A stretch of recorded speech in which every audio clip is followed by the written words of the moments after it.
Hello, everyone. How are you all doing today? Almost at the end of the week. I don't know about you guys, but at least for me in Canada, it was a holiday on Monday, so it is a short week. But I don't know. I think it's just everything going on in life right now that it's just felt like a long week, even though it hasn't even been a full week. But how's everyone else's week doing so far?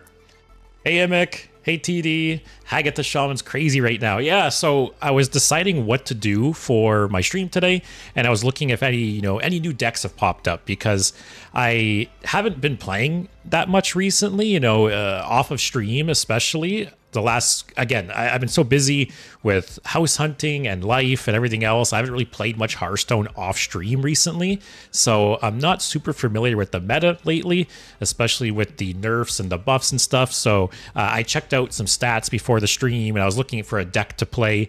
And I saw that, yeah, apparently there is a new I could show you guys. There's a new Big Shaman deck that's being played in Standard right now, which is cool because I always thought Big Shaman was a neat archetype, and it's cool to see it sneak back into Standard. So I'll be checking that out today.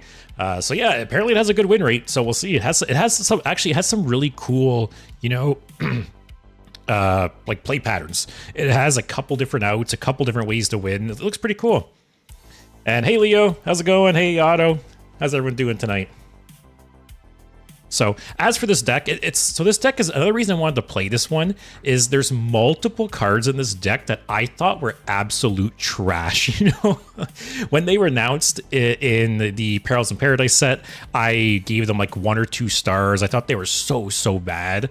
For example, Skirting Death is unironically in this deck, as well as Cliff Dive. 2 cards that kind of just seemed like meme cards, especially Skirting Death. I thought Skirting Death seemed like such a terrible card, and it actually seems decent in this deck because basically what you're doing is pairing it with Horn of Winter. So you got Wind Fury, so it's essentially 8 damage for 3 mana. That's basically the idea there. So basically, this deck has 2 ways to win, right? One is cheating out big minions, or actually 3 ways to win, I feel like. One is cheating out big minions, Walking Mountain, Yogg, Kolagard is also in this deck, unironically. Through Cliff Dive, you can get Cliff Dive with Hagatha. Another way to win is with the Wind Fury weapon. As I mentioned, you have Skirting Death to buff your attack. You have Turn the Tides to buff your attack. You could potentially just, hit someone for 20 plus damage in a turn with the Wind Fury weapon. And then you also have the buffed Razzle Dazzler. So, you got a nature spell, fire, fell, got shadow, I think I said nature already, got frost, got 5 spell schools, I believe. So potentially play a Razzle Dazzler for 4 or 5 minions. Yeah, this deck has a lot going on. Very cool. So we'll have to see. But also before then, there was some more cards revealed today. So I'm glad you're here, Emic, because we will switch over to the handy dandy Hearthstone. So let's see. I actually haven't seen the cards that were released today. I just know that every day there's card reveals going on, so we'll have to see what was revealed. Then go to the mini set. I guess just scroll quick. Okay, so Mage was revealed today. Oh, and Rogue. Okay. Yeah, I guess, let me look. What is the date today? The 5th? So yeah, Mage and Rogue. So tomorrow, kind of weird they split Hunter up. Hunter got some reveals on the 4th and the 6th. So actually a bunch going on tomorrow. Hunter, Demon Hunter, Priest, and then you got Neutral, Druid, Paladin. Okay. Kind of the 2 most interesting to me left for last, Warlock and Death Knight. All right, so got things started here. So we got Mage. So we got the other legendary, Mage Tourist. So they get the other one to Rogue. Is that good? Like, what does this give Mage access to? Let's see. So these are new cards, but outside of that, Conniving Con Man? Actually, it makes a lot more sense why they changed this card. Because now Mage will also be able to play this card. So you could use this to replay the last Mage spell you've played, or actually not even a Mage spell, the last Mage card you've played. So this could be support for like Big Mage, right? Or like Big Spell Mage. Play like a Tsunami or a Sunset Volley. Play Conniving Con Man to play a second one. Yeah, this card seems a lot more appealing now. What else do we got? Probably not worth running. O Manager is more damage for like maybe like a Sif Mage type thing. Probably not good enough though. I don't know. We'll see what the other rogue cards are. Also, Immic probably Epic coming for Hunter. You have to see these. You have these you have these cards in the same article as the new cards, by the way. Just in the main set part. Yeah, so I'm gonna ignore those rogue cards I saw there because I haven't got to those yet. Bruss says rogue cards look ass, not gonna lie. Void, I was right about Mage getting the other tourist. Yeah, some people did call that yesterday, so good job. Yato's pissed and disappointed in the tourist. Such a letdown of what could have been.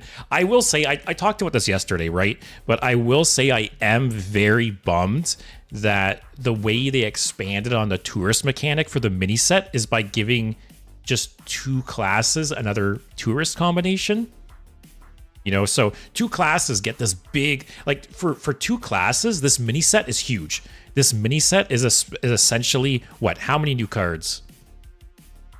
It's essentially, because you can't do the other tourists, it's essentially like 12 other cards, actually, plus your class cards. So it's essentially what, like 20 new cards or something for 2 classes. But then the rest of the classes, though, it's like, oh, here's 5 cards. So that's a bit of a bummer. You know, if you don't play Mage or who got the other one? Shaman? Yeah, if you don't play Mage or Shaman, it's a bit of a bummer. I definitely see that and agree. Hey, Hetrid, you're talking about the bane of my existence. Perfect timing. And what is the bane of your existence exactly? Also, Immic, this mini set is crazy on cosmetics. 2 diamond cards, 2 signature cards so far. Also, the Rag Hero coming out too, right? We're starting to see where all the effort went for the lack of a board this expansion. No board, but here's tons of cosmetics. Which I don't really care. You know, I've talked about it many, many times. I don't really care too much about the board stuff. Like, whatever. If Blizzard wants to take boards away to sell more cosmetics to keep the game alive, I'm totally fine with that. I don't think it's that big of a deal. Hetrid, I was throwing a mini bitch fest in your Discord about this. The stupid tourist. So I guess I should read it, right? 5 mana, 4/5, so Rogue Tourist. Battlecry, swap the cost of the lowest and highest cost spells in your hand. That's cool. That's very similar to... I cannot remember the name of the card. There was a neutral... what if I type swap? It was the card Big Mage used to play. It was like 5 mana, 4 mana, 6 mana. Okay, it was this guy. Basically, you would play this and swap a high-cost spell and a low-cost spell, hopefully in your opponent's hand. You know, especially if they had a coin or something, right? So this card was very, very good. And this is kind of similar to that, just swapping things in your hand.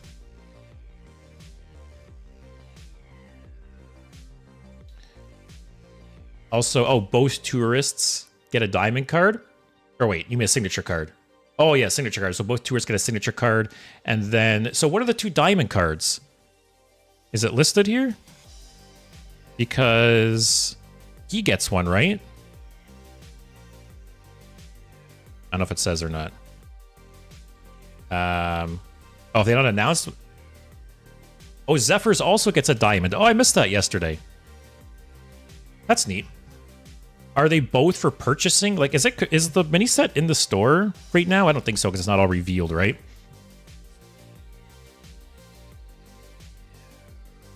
Hetra, not special at all, not a legendary effect. So I will say, I'm not going to like defend this card until the end of time or anything like that, but I will say that yes, it's not a legendary effect, but you could say the same about a lot of the tourists. A lot of the tourists have very meh effects. Like, let's go here. Like, I guess the problem, right? The problem is that some of the tourists have legendary effects. Some of the tourists you could play as cards by themselves. You would play them even if they weren't a tourist card. But then other tourists have very boring mellow effects. You know, like Arana. Arana, super cool, unique effect. Like, this is a legendary effect, right? there's cards that would run this card even if it wasn't for the Priest Tour side of things. Buttons, pretty boring. Mista Vista, very unique. What else we got? Ranger Gilly. Not going to talk about Ranger Gilly. Rayla is pretty boring. Sunset Berlinessa, very unique. Chillin' Vol'jin, kind of boring.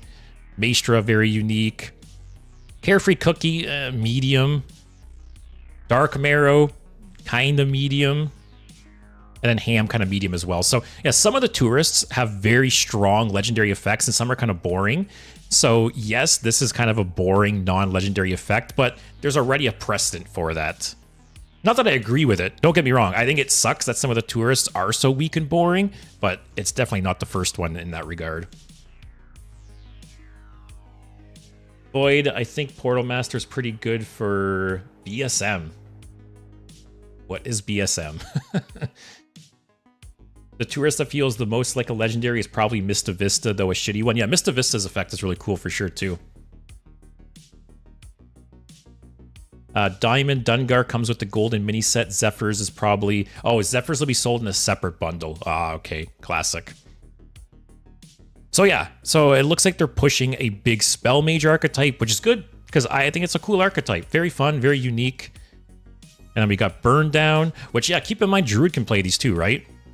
Draw 3 cards and light them on fire in 3 turns. Any still in your hand are destroyed.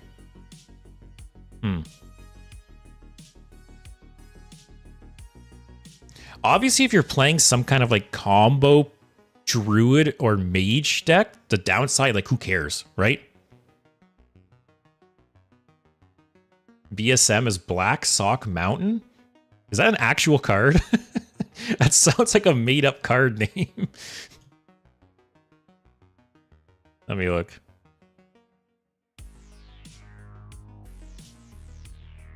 Black?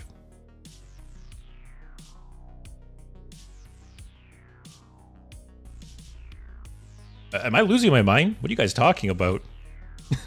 Black Sock Mountain? Big Spell Mage. Oh my god. Okay, I've never seen that acronym before. But yeah, like I said, I think if you have a lower curve to your deck, or you're just a combo deck that's going to explode in 1 turn, the downside, who cares, right? It's a draw 3 for 3. This card will see some play, I think. It's not going to go into like every mage deck or every druid deck, but I think this card will see some play 100%. Which is funny, because I feel like a lot of the mage cards in Perils were better for druid than for mage. Like, I feel like druid made out like a bandit in this expansion, because so many of the mage cards are really good for druid. Kind of fill in gaps for druid. Huddle up. 7 mana. Fill your board with random Naga. Is this good? Immick, run the numbers for me. Is this good? Like, what's the average Naga like? I'd say Druid and Shaman won the most with this expansion. So that reminds me, I wanted to do it this week, but I'm going to do it next week. I want to revisit our ratings for this expansion. Because prior to the expansion, you know, for anyone who's unfamiliar, I released a survey for all my viewers to rate every card on 1 to 5. And I also did the rating. I'm going to go back, I'm going to see my ratings, I'm going to see your guys' ratings, and I'm going to look how accurate they were. Because, yeah, there's obviously some really good cards in this set, some really bad cards. I think it was a decent set overall. In terms of mechanics, in terms of theme, this set was dog shit. And I really, really hope the next one makes up for it. Because the last 2 expansions have not been great theme-wise, in my opinion. So I have high hopes for the next one. But in terms of like mechanics and cards, I think there's a lot of cool cards in this set, for sure. Also, you have it in Learn More. I guess it'd help if I read, eh? Click here to see the stats for this card. So there's 23 cards I can pull from. I'm assuming this is saying average mana cost of 3, average attack 2.5, average health of 3. And you fill your board. Oops. So assuming you have an empty board, I need a calculator for this.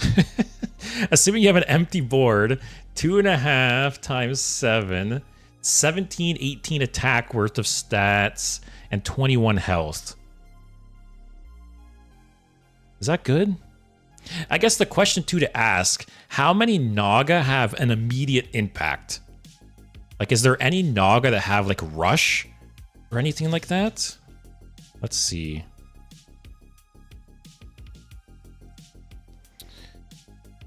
This one has rush, but it's a 1/1. This has a persistent effect, but it won't really matter. That has a persistent effect, but it's very situational, probably doesn't matter. Yeah, see, lots of battle cries, battle cries. Hey, you can get an adaptive amalgam and it's anti-fatigue tech. Worst case scenario.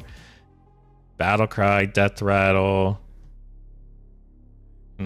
Yeah, these all kind of suck. They mostly have battle cries, right? So more than likely, this spell is put a bunch of stats on the board, and that's it. And the next turn, your opponent just board wipes. So correct me if I'm wrong. Am I crazy here? But I think this card seems terrible. I don't think this card would be played at all. Imix says it could be cool in Druid with Drum Circle. Oh. Is there ways for Druid to cheat this out with Drum Circle? Like, because Drum Circle is also 7 mana, right? So is there some way outside of ramp for Druid to play Huddle Up Drum Circle, like before turn 10 or something? Oh, King Tide. Because, yeah, I do agree, right? This into Drum Circle would be brutal.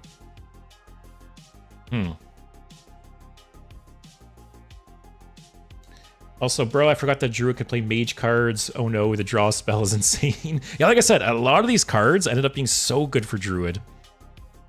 Buttons actually ended up being good. Yeah, I will say Buttons definitely is decent. It's just boring, right? It's just a legendary card that draws you cards. It's not like a big splashy legendary effect. That's more of what I meant.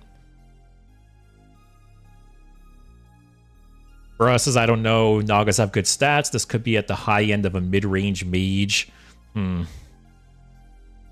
Like I said, my only worry here is that they don't have any immediate impact. If there was better Nagas with Taunt, or there was better Nagas with Rush, or things like that, I think it'd be a different story. Like it's kind of like the Scourge, right? No one's playing the Scourge. The only time you see the Scourge played is when it's randomly generated by Tendrils or something, or like the Primus or whatever. TD4N 6/6 being the biggest Naga is crazy. I expected at least one larger. Yeah, that's true. Potentially in Druid, but in Mage, no way it'll be played. Yeah, King Tide. Oh, King Tide and Mista Vista. So you are right, Imec. I think there will be a deck that does that. The question is, will it be good? Bill, you can spend 7 and they all just die for 2 or 3 mana. Yeah, see, that's my worry, right? Is in modern Hearthstone, you play a card like this, and then it passes to your opponent, and they just board wipe. You know, board wipes and removal are so prevalent in the game that you need a spell like this to have immediate impact, either through, you know, rush or maybe some death rattle effects or, you know, whatever. But typically these spells that just put bodies on the board, like, you know, like it kind of reminds me of, what's it called, like sea shanties or something like that. It's a new, yeah, like sea shanty. Apparently this card is seeing some play in Wild with Mr. Smite, but that is for a whole different reason. But, you know, outside of that, you don't see this card played. Like, sure, this could be a 0 mana summon 3 5/5s. But in modern Hearthstone, like, who gives a shit? Because your opponent just clears it the next turn anyways. So this reminds me kind of that, where I don't think it'll be played. Ayato, it seems terrible unless we get new Nagas. Yeah, that's true, right? If, as time goes on, if we do get some better Nagas that have, you know, bigger stats, immediate impacts, this could get better over time. There's some Naga with spell damage. Is there... I thought the Naga I saw was spell damage. I thought it was a battle cry. Unless I'm remembering wrong.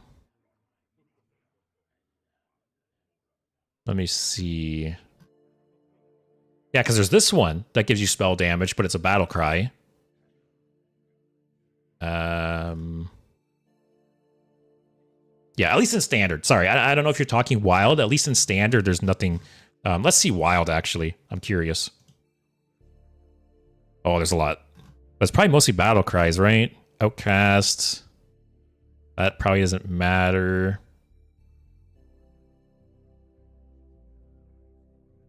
See, like this. Like, imagine this was in standard, right? High rolling this off that spell would be insane. What else do we got? Battle cry. Battle cries, battle cries. Battle cries. See, that's the problem. Naga, very battle cry heavy. More battle cries. There's the prime. It's okay. There's that one's kind of cool, but very kind of deck dependent, right? In the rest of your deck.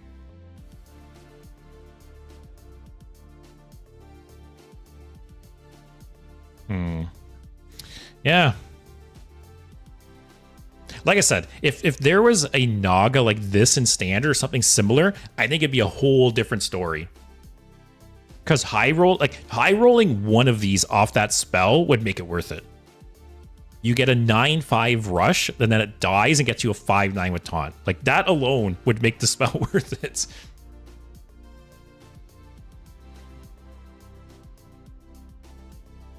Next expansion, full Naga theme.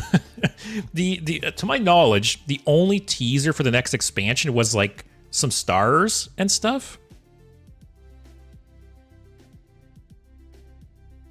Let me see if the picture will come up. They've shown a picture. Oh, this one. Yeah. To my knowledge, this is the only thing that's been shown for the new expansion. So you can see whiz-bangs with the toys and stuff, perils with the beach, and then this like starry constellation image. To my knowledge, this is the only teaser that they've shown so far, which this could go so many different ways. You know, who knows? With the way Hearthstone expansions have been going the last couple sets, I feel like these stars are going to be the stars on like a child's ceiling in their bedroom. It's going to be some kid's toy playroom. But who knows? We'll have to see. Void, I feel like I'm murdering my laptop running 3 different instances of Baldur's Gate 3 simultaneously. You are multi-boxing Baldur's Gate 3? That's funny.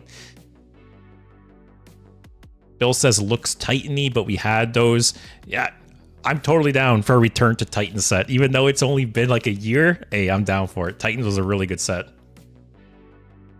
One could hope it's like Galaxy stuff. Yeah, I'm hoping some kind of like cosmic space stuff. Like, that'd be neat and different for sure. But I don't know. These sets, thematically, 2 thumbs down. Also, what do you got here, Imik? Ooh, man, Imik, you are you like a detective on the side? I swear. Something is going on with the Galactic Projection Orb as a teaser for the last expansion of the year. For now, it looks like expansions this year aren't about specific places or locations, but more about a theme. So it could be something with astrology instead of Tyrande.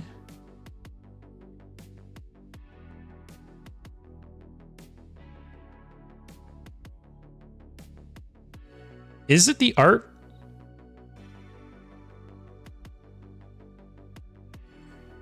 Can I zoom here? Is it the same art or no? Is it part of the art? I don't think so. It's very similar, obviously. But yeah, oh, like, look at this. Get a, like a galactic Yogg. Oh, I'm in. Is this a real card? Like, what is this art from? This Yogg art. It's really cool. Tyrande card back has this emblem you see on the teaser. Oh.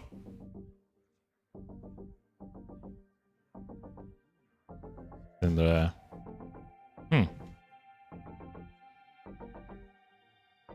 Axel says StarCraft. If they made a StarCraft expansion in Hearthstone, I always talk shit You know, I was talking yesterday about like whales in Hearthstone, right? I would turn into one of those whales if they came out with a StarCraft set in Hearthstone, 100%. We talked about it a couple weeks ago about how you guys would feel if they added other Blizzard IPs into Hearthstone, because I think Hearthstone's been out for 10 years now, right? I feel like there's only so much you could do in Warcraft, or like in the world of Warcraft. No pun intended. And maybe that's the problem. Maybe they're running out of ideas. So I don't know. Maybe it's because I like Heroes of the Storm, but I think it'd be cool if they branched out to other IPs. Not all of them. Like, I don't think Overwatch would fit into Hearthstone, but say like Diablo, for instance. Diablo is very similar to Warcraft in that, you know, it's like fantasy themed, and there's even been Diablo stuff in Hearthstone before. Like, they literally added Diablo to what was it, duels or something at one point. So yeah, Diablo I feel like would fit in Hearthstone. StarCraft, as much as I would like it, probably not. I don't know. Also, yeah, this is a Battlegrounds hero. That's cool. I like that skin a lot. Also, what do you got for me, Imik, here? Oh, interesting.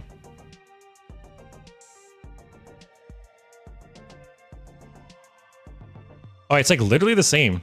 Because you look at like this star here and this star here. It's that and that. That one there is right there. It's like slightly different, but yeah, you can. They obviously use it as a base for sure. And yeah, as Bill said, they already opened the doors with Diablo for sure. Because yeah, was it Duels or what was it? That Diablo was in the game. I think it was Duels. Russ says the next expansion will be dope just from the teaser alone. I don't know, man. I feel like I don't know. Some of these teasers, I feel like the expansions turned out different than you expect. So I'm not holding my breath, unfortunately. I expected more from Titans because of the theme, but it was pretty cool. On the other hand, the best expansion ever, Castle Nathria, was amazing with a mid-theme. I thought Nathria, actually, I would agree. Nathria theme wasn't the best, wasn't the worst. It was mid. That's a good way to put it, for sure. The emblem's literally 1-for-1 if you look at the position of the stars. $60 Rainer skin would fly off the shelves. Could be Moonwell, could be about Tyrande and the Night Elves, could be about galaxies, who knows? New elf tribe. I said it recently, right? That's one thing I wish Hearthstone would lean into more, is more tribes. Because in Magic, there's a million tribes. Like, can I look it up here? There's so many tribes in Magic, and obviously there's a lot of tribes that have just like one-offs, right? You know, like scarecrows. I don't know, there's probably 10 scarecrows in the game or something, right? But there's lots of tribes that actually have a lot of support. Like, can you see? Is there a tribe filter here?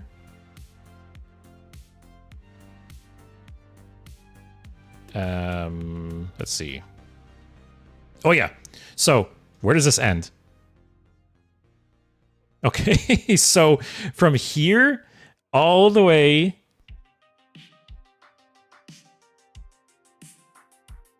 to there. That's all the creature types in Magic. But like I said, obviously some of these you can't really count because they have just one-offs. But really, there's a lot that have tons. You know, Angel, very, very popular. Artificer, Assassin, Automaton, Barbarian, Beast.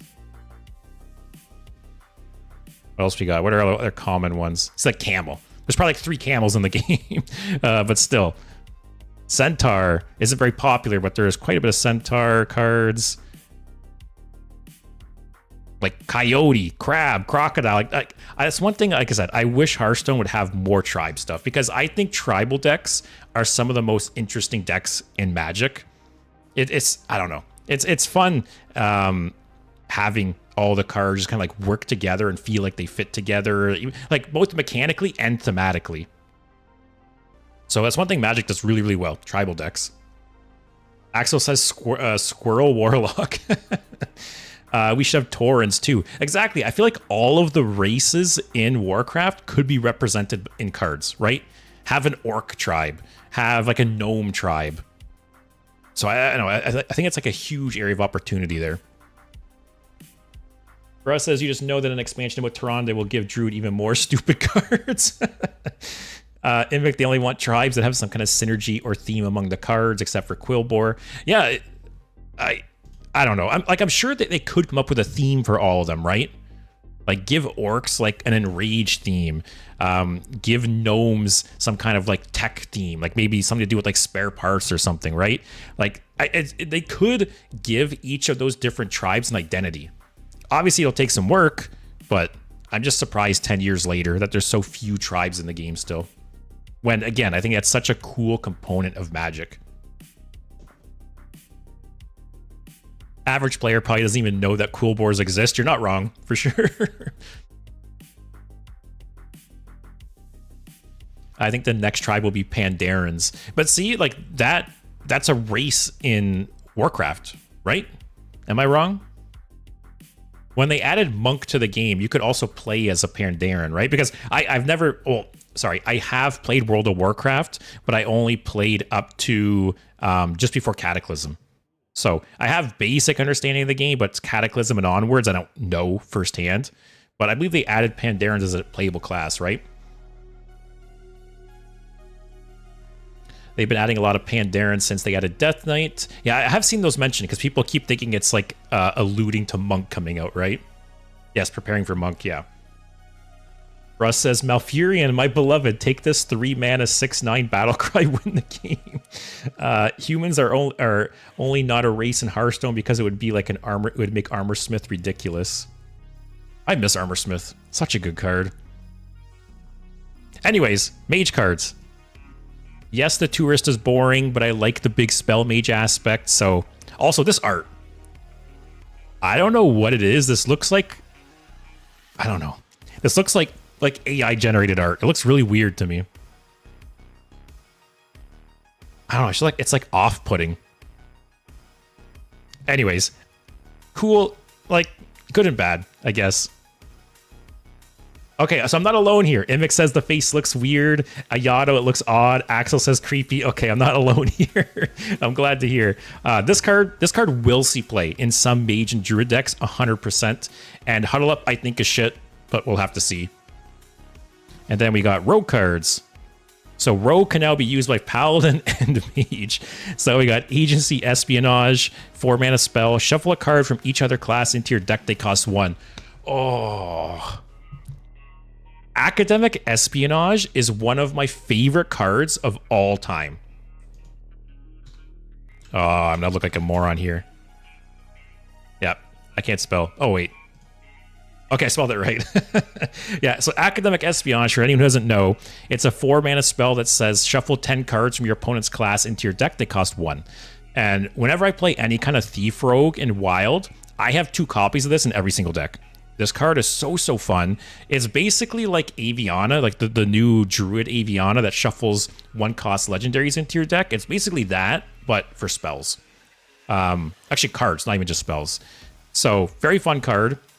And this is essentially the same thing, but it's going to be more of a variety, right? Because it's guaranteeing... Actually, oh, still 10 cards, right? There's 11 classes. So, yeah, you're getting 1 card from every different class. I love it. I love Thief Rogue. I love this effect. I'm so happy this card is being added. But the question is, Paladin, I don't think would run this. Maybe in like a Reno Paladin. And Mage, I don't think cares. But Thief Rogue will play this 100%. Steve says, Mage Tourist seems very similar to King Tide. At least how you would use it, pretty disappointing. Yeah, like I said, in terms of unique, interesting tourists, it's definitely one of the more boring ones. But we'll have to see what kind of rogue cards Mage can play with as a result. And Mick, we're waiting for our dev to adjust the size of those icons. No worries. It's just, they're like a touch too big. Literally like 10-20% smaller to be perfect. Works with Galactic. Sorry, do you mean What do you mean? To get like a 4-cost card for Galactic? Oh, there we go. Thanks. Also, bro, ugliest Worgen of all time looks like a furry costume. We already have Renounced Darkness and Announced Darkness. That's true, I forgot about that. We should get Denounced Darkness that just wins the game against Warlocks. Yeah, wow. This is probably my favorite card in the mini set so far. I really like this card. Robocaller. That's actually really funny. Funny, and then it's like a old telephone. That's funny. 3 mana, 3/2, Battlecry, draw an 8/8 and 8-cost card. Numbers dialed randomly each turn. So I'm guessing what this means is at the beginning of your turn, those 3 numbers will just be a random number from 1 to 10. So your turn can start, and it could be like draw a 1, 4, and 7-cost card. I'm guessing that's what it is. If anyone wants to confirm. If that's the case, I don't think this card's very good. Sure, 3 mana, 3/2, draw 3 is nice, but like how many times is it going to hit costs that you don't have? Immic has a gameplay video, but those numbers are randomly selected.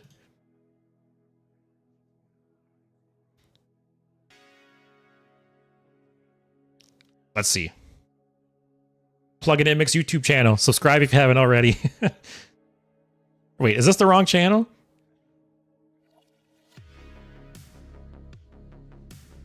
Actually, oh, do you make all your uploads private? Or is this the wrong channel? Is there like a separate YouTube channel?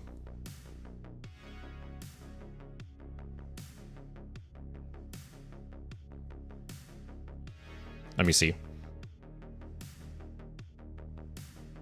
Nope, this is also the wrong one. Oh, is this it? Oh, we found it. 3rd time's the charm.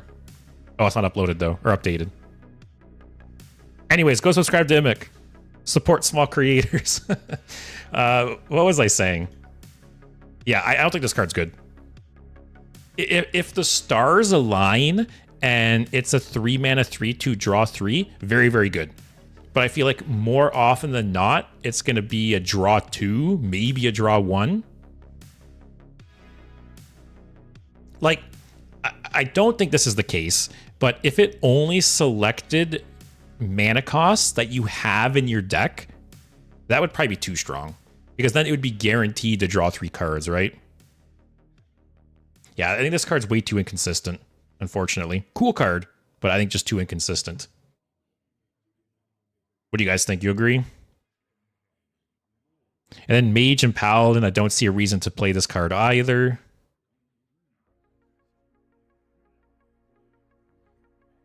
So in terms of effect, thumbs down. In terms of the theme and the flavor of the card, thumbs up for sure. Funny card.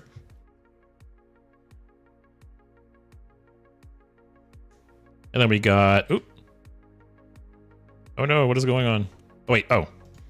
Sharp Shipment, 4 mana spell, give your weapon +2/+2.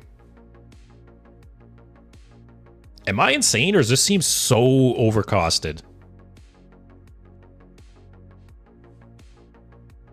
Like, can we compare it to some weapon buffs? That seems insanely overcosted. Am I crazy?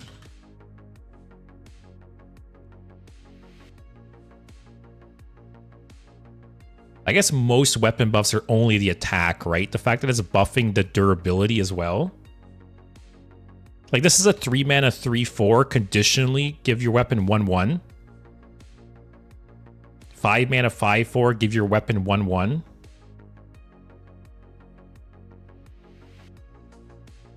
I don't know, I think this seems so overcosted.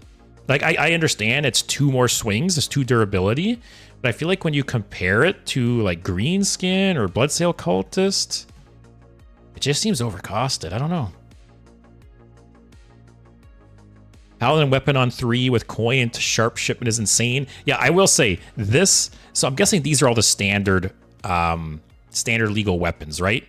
So Cosmic Keyboard, I don't... Actually... This onto Cosmic Keyboard gets you a 4/4 and 2 more charges. Not the worst. No one's playing this card. Actually, maybe I'm wrong here. On the Horn, it wouldn't be bad because of the Wind Fury.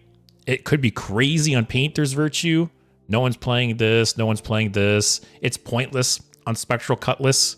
If you're playing Spectral Cutlass, you have tons of weapon buffs and you're just getting durability for free. No one's playing that. No one's playing that. I don't know about this card. I don't think it's worth it here. You don't really care about the weapon stats here just for the draw, right? And you don't care about this. Maybe I was wrong. Maybe I was being a little hard on this card. I think on Cosmic Keyboard, it's okay, actually. Horn, it's very good. Painter's Virtue, very good. I still think it's a little overcosted. Like, would 3 have been too much for this? Because essentially, if you think about it, right? 2 attack is worth 1 mana. You think of, like, Deadly Poison, right? 2 attack for 1 mana. What else do we have for comparison here? If you consider Mic Drop with the finale, right? You're essentially paying 2 mana to draw 2, and then 1 mana for the attack. What else you got? Yeah, I would consider 2 attack worth 1 mana. So you're essentially paying 3 mana for the 2 durability. But is it too strong at 3 mana?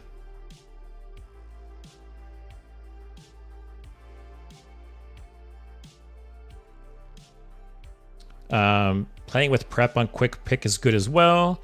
They could probably put it down to 3. Yeah, see, like Greenskin, right? Obviously, Greenskin's only +1/+1 for 1 mana more, but you're getting a 5/4. Or Bloodsail Cultist. It's 1 mana less. So I guess you compare this to Bloodsail Cultist, right? So this card at 3 mana.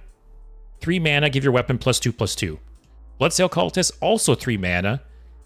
Is +1/+1 in weapon worth a 3/4 minion? Like, if you think they're like equivalent, this card could be 3 mana.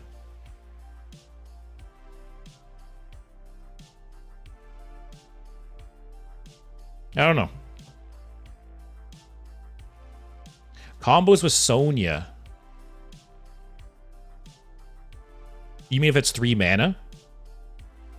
Because actually, maybe that's why. See, how many times is Sonya gonna, like, Sonya is the same as Shadow Step in that I feel like every rogue card in the future needs to be made with Sonya in mind. Which you are right.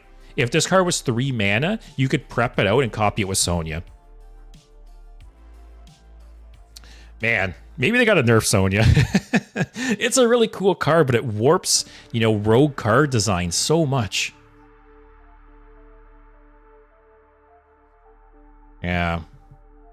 Like I said, I do like Sonya, but I think it's just going to cause so many headaches going forward.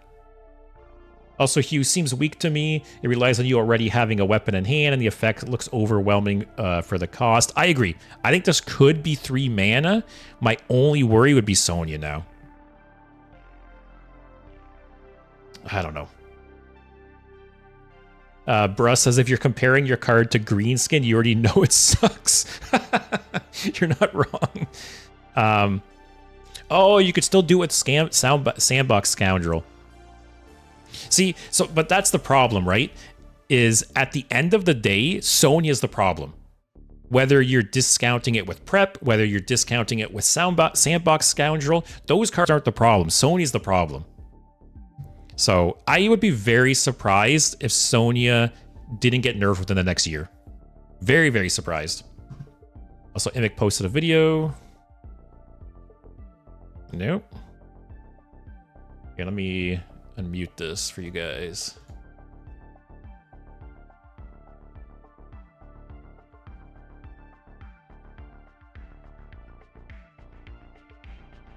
So at the start of your turn. Oh, so it looks like when you draw Robocaller, it defaults to 8/8/8 every time. And then your next turn, that's when it changes. When you draw it, it's 8/8/8. So is that relevant at all? Is there some kind of deck or combo where you want to guarantee drawing 3 8-cost cards? That's the question. That'd be funny if there was something like that. Also, human underwhelming. I figured as much. I agree, like I said. Interesting. Well, I think this card makes up for it, because this card has just sold me on this mini set. Like I said, I love academic espionage so much.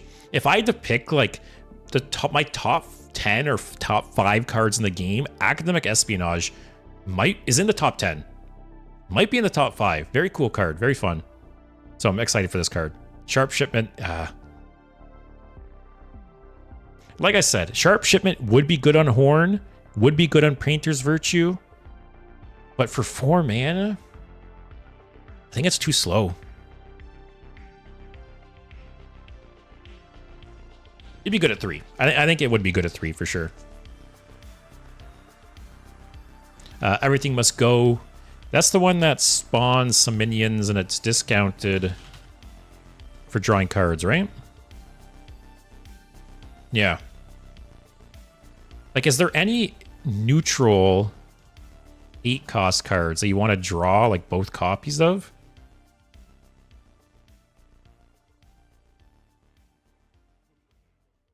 I don't think so. Hey, you can guarantee to draw Gruul. That's something. Yeah, see, most of these are legendaries, right? So it's like you're drawing 2 copies.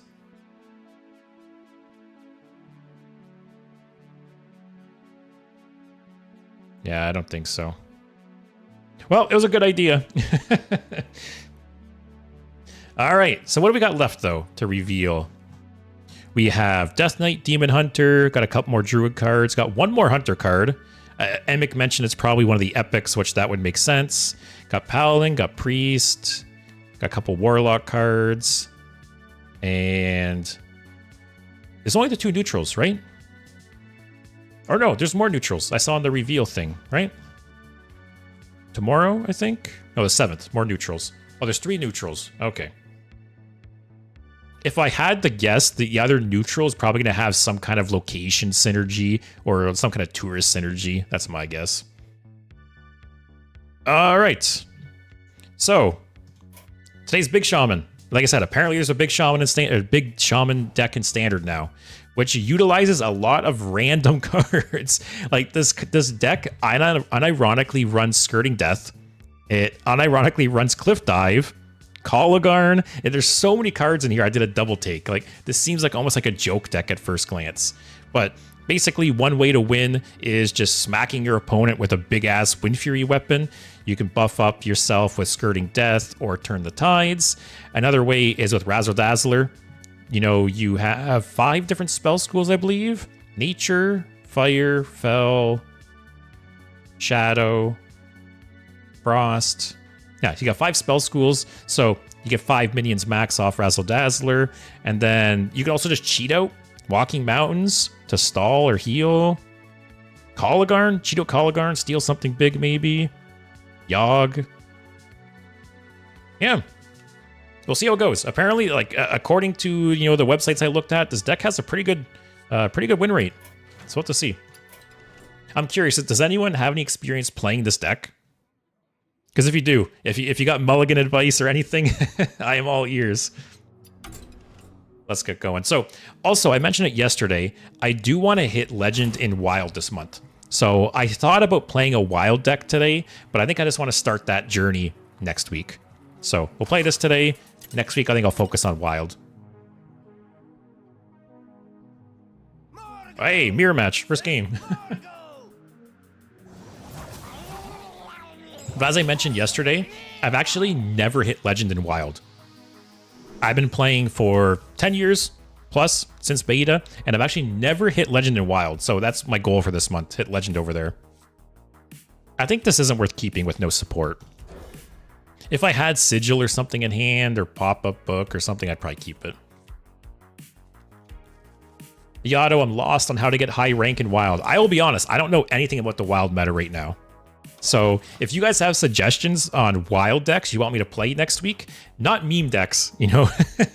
Usually I play meme joke decks, but next week I want to play some serious, you know, climbing wild decks. So if you guys have suggestions for competitive wild decks, I am all ears.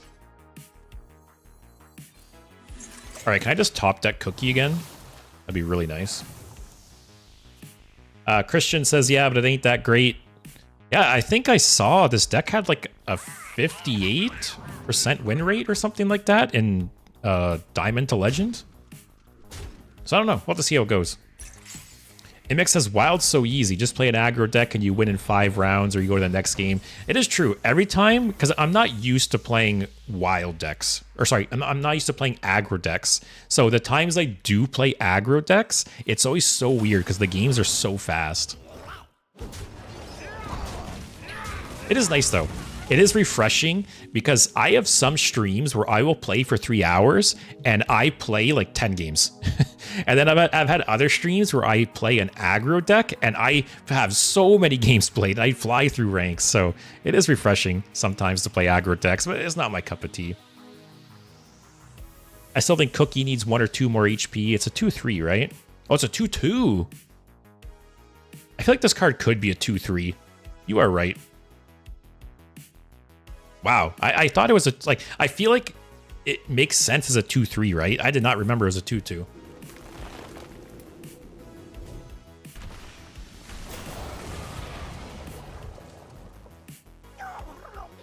Also, Imic, does Hearthstone have merchandise? You gotta hook me up with like a Hearthstone shirt or something I could advertise for you guys. Haggett, oh, I'm overloaded. I was gonna say Haggett, that would be nice here.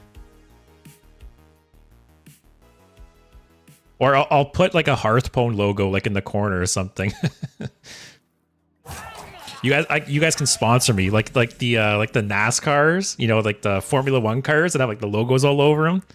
I'll represent Hearthstone for you guys. All I ask for in return is a free shirt. That's my conditions.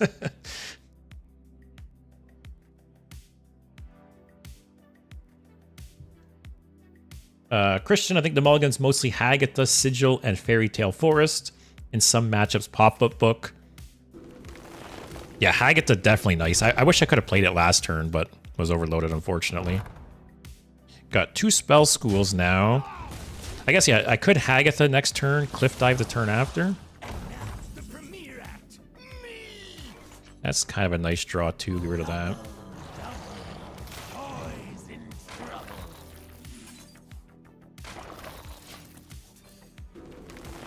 Kind of nice that Hagatha is seeing some play, because it's a very cool card. Although I guess Hagatha's still around for another year, right? So Hagatha's one of those cards that'll just get better with time.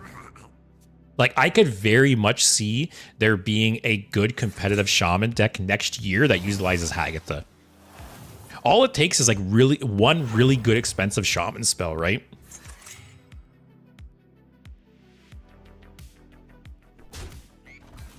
Is this guy stupid? Like, he's wasting 2 of the pirates. I'm just not going to kill this, and he'd waste 2 of the pirates. Oh, does he have that stupid legendary spell in hand, though?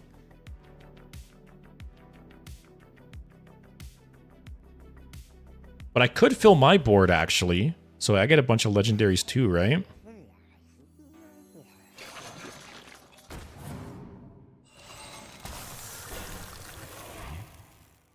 So there's no point here trading. What is this? 5 cost.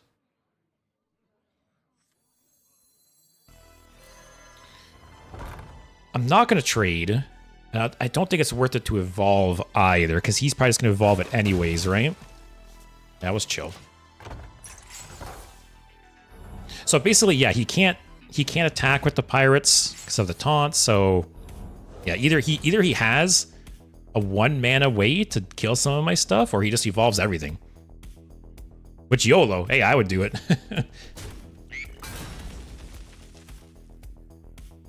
Do it. Oh, no evolve? Oh. Oh, no evolve. Okay.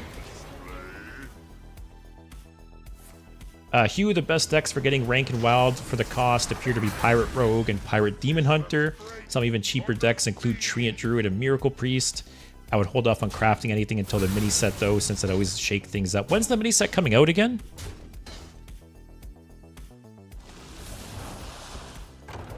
Wow, I evolved Golganeth. Didn't even utilize, I guess, what's he have in hand? He has 2 Gigantify Murlocs. He has a Beast and a Spell. That's probably Wave of Nostalgia right there, I'm guessing. Oh, it comes out next week. Oh, why did I not think it was so close?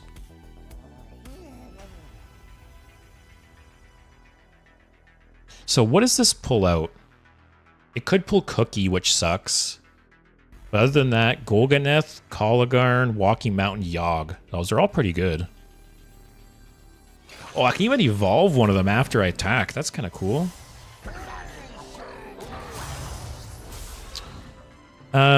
So this will come back as a 6 cost. On your left, you'll see a rare specimen. God damn, this card.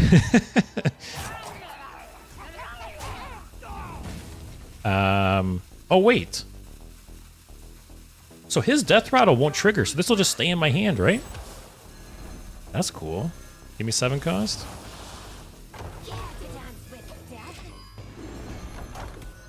That's a really cool interaction. I didn't even think about that. That whatever you steal with Kalagarn, you just have permanently because it doesn't die.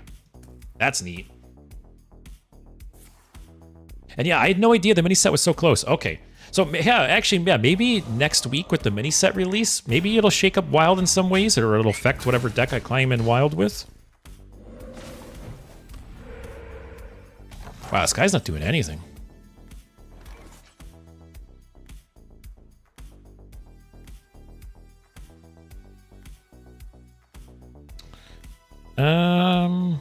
I don't really want to play Razzle Dazzler for 2.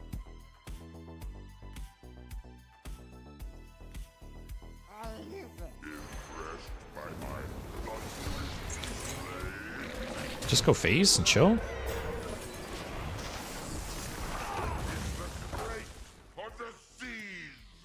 It's kind of funny. I talked about it yesterday. It's funny how much better Razzle Dazzler is with that 1 mana buff. Like, it's being played in multiple decks now. And I said right from the start, right, that Razzle Dazzler was so close to being good.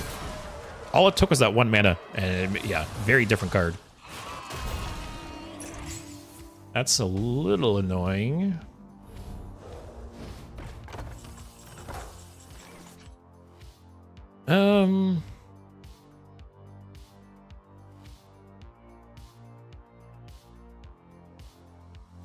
Wish I had some kind of... Man, Thrall's Gift would be nice right now to hex that. I'm gonna shoot that.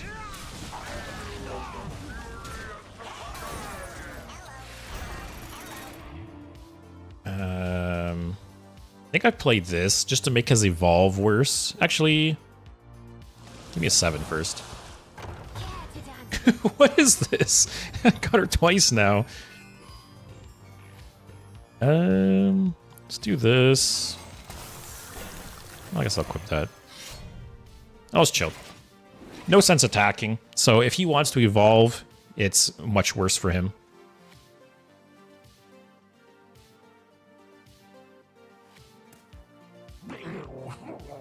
I feel like 100%, because how many spells does this deck run?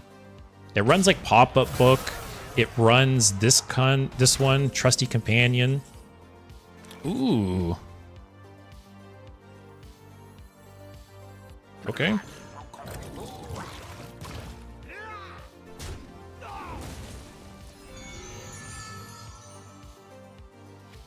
What do I have left? Do I have any Overload cards? Nope. Okay. Oh, I forgot about... Oh, am I... I am blind. I did not... I forgot Walking Mountain had Overload. I forgot this cards. Man,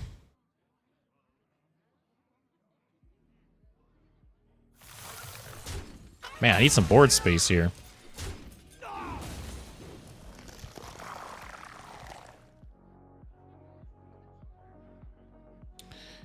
It's a little annoying.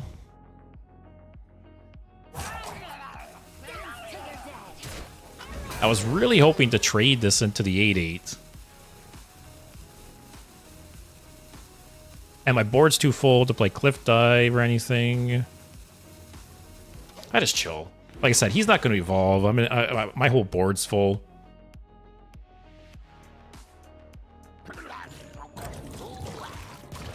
Okay, what's he get? 9 costs? It's funny how Cookie became like a sleeper hit card. I forgot my I forgot this trigger on your opponent's turns too. Well, yo, what are you doing? Please. Okay, I was gonna say, please tell me your dumbass is gonna make that trade.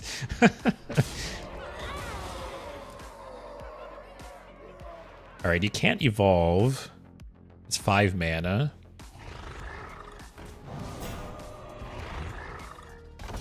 So, oh, that was actually a bad top deck, because I could have played Cliff Dive to cheat it out.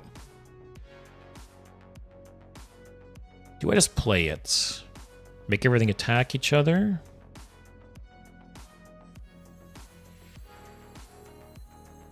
Yeah, sure. OTK weapon, OTK with weapon and Cliff Dive?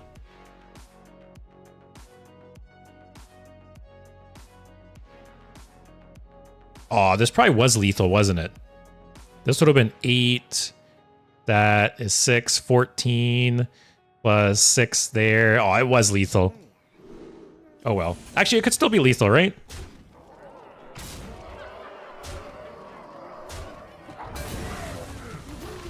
Okay.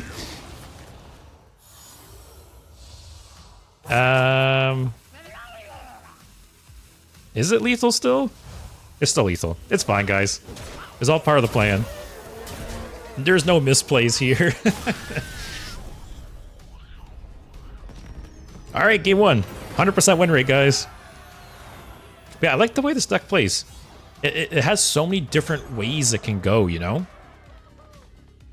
Like I said, you can win with the big-ass weapon swing. You can win with, like, some Cookie Evolve shenanigans. You can win with Razzle Dazzler. There's a lot this deck does.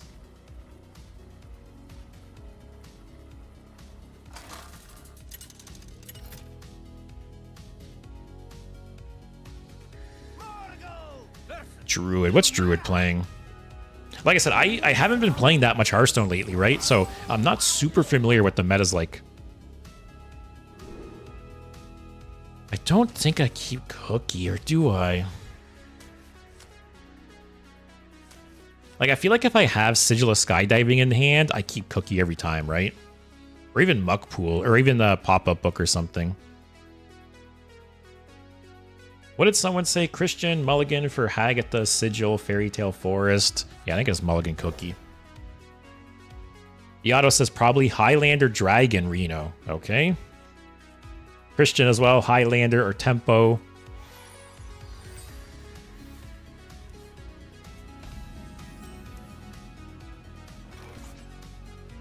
I'll hold up. If this is Dragon, it'd be nice to shoot one of the 3/2s. Okay, if it did nothing with turn 1 and 2, probably not Tempo. Probably Highlander, Dragon. Do I coin this out? What'll this draw? Battle Cries, Razzle Dazzler, and Hagatha? Yeah, I'll do that. I want to get Hagatha. Look at that. Just call it. That's all you got to do.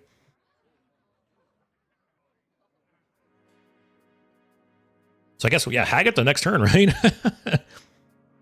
And then it draws Frosty Decor, Cliff Dive. Ask and you shall receive. Yeah, like I said, that's all it takes. Okay, that's perfect, actually. A little annoying, you can trade into it. But it's okay.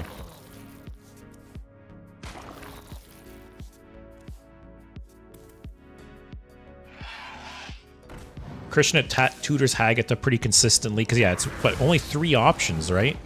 So 1 and 3 to get Hagatha. Because what did I say it was? It's Hagatha or Razzle Dazzler. So yeah.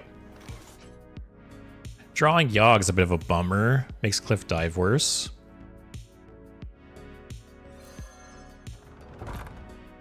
So this will get the other Razzle Dazzler, or the first Razzle Dazzler. This will get the other Razzle Dazzler. Do I want it though? I almost don't want to thin my deck because I don't want to draw like Walking Mountain or Coligarn or anything. So I'm not going to trigger it yet. Yato, I thought she was a 4-5. Man, that'd be nice. I feel like Hagatha could be like a 4-4 for sure. 4-3. Very weak.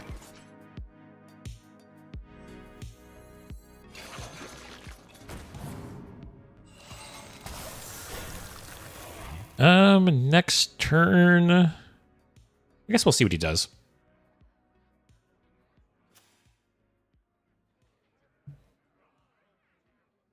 But yeah, like I said, so next week will be like wild focused for the most part. Actually, when does the mini set come out? Tuesday. So maybe Monday will be wild. Wednesday will be standard. And then to play like some new mini set stuff. And then Thursday will probably be wild again. Imik's gotta go. You're tired. I hope you've been working better on your sleep schedule. I know you mentioned before you were trying to straighten things out, so it seems like it's working out. So I'm glad to hear. But yeah, thanks for stopping by.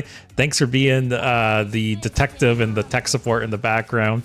Imik, you are very much my like guy in the chair, right? And I very much appreciate it. So have a good night. You earned it.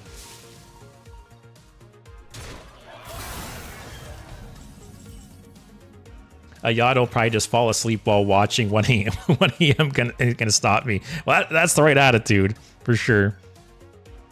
Also, people are still running Doomkin. Oh, and he got it off the wand. That was a nice wand pull, actually. Doomkin and Summer Flower Child. What is my hope here? To, like, OTK him with the horn?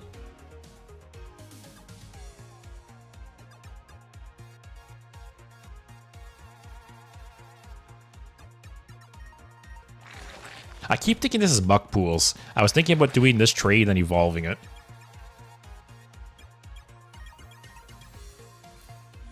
So that gets... Or wait. When you play the slime, it counts as you casting that spell school? I didn't think that was the case. Do I just go phase? Whatever. Next turn, I equip the weapon, and then I have double skirting death in hand, right? That's 16 damage there. 16 plus 6, 22 damage there. Let's turn the tide. Like, how much damage is that? 8, 16, that's 6. Got 22 plus 6 there, 28 damage for 9 mana once you get the weapon up. So yeah, maybe just go face. Try and set up lethal with the weapon. I got a bunch of taunts too, right?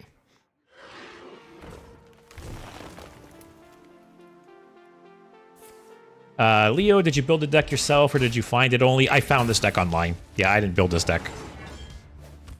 I basically, I was looking for ideas. Like, I'm not very familiar with the meta right now. I didn't really know what was popular or any like new decks that have sprung up. So I was looking online and I saw this deck, which was very new. So yeah, ooh, that was a nice top deck.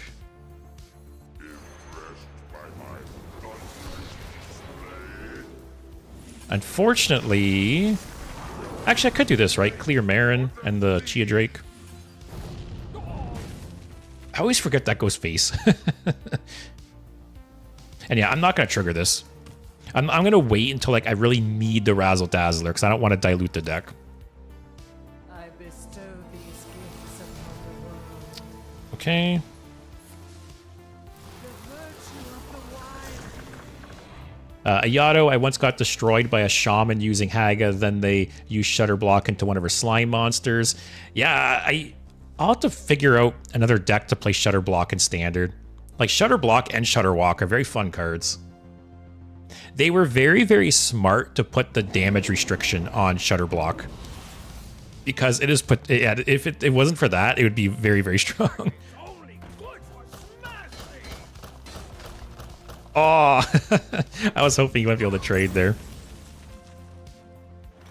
All right, let's set thing. If he doesn't put a taunt up, right? That's win next turn? Or no, because he keeps reducing my goddamn mana. I would be at... Actually, next turn it would be lethal. If he didn't reduce my mana twice with Doomkins, it would be lethal next turn. No taunts. Never taunt, guys. That's a cool card back. Oh, interesting. Oh, like Yogg into that would be funny. So Cliff Dive will get Colligarn, and... So Cliff Dive will get a Walking Mountain. It'll get 2 Walking Mountains. Actually, that's not bad though, right? Just don't let them die. And then I want to save the 2 other weapon charges. Oh, why did I... Oh, I should have hit the location first. Oh, God. Why was I not even thinking that it could hit Razzle Dazzler? I'm an idiot.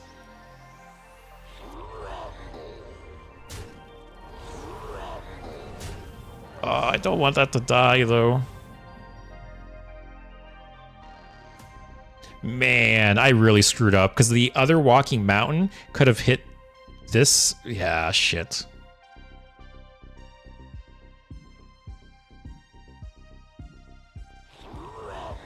Maybe just do this.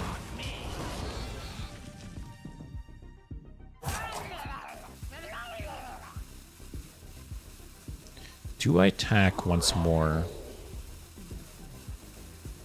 Yeah, I do, because I have the other Cliff Dive in hand. I can pull them out again next turn. Although next turn, I will play the location first to get Razzle Dazzler. I'm so dumb.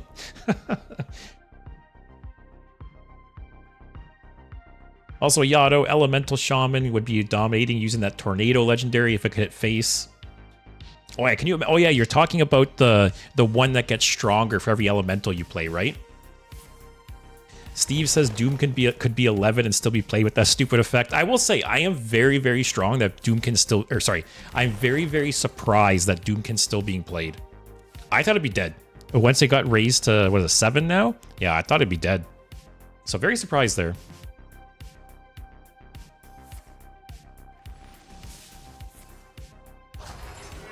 Leo, wasn't it lethal?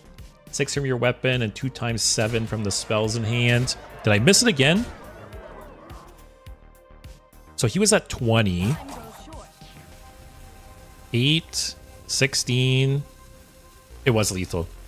Man, that's the problem. When I play some of these decks that are so explosive, I don't realize like how much damage I can put out of nowhere.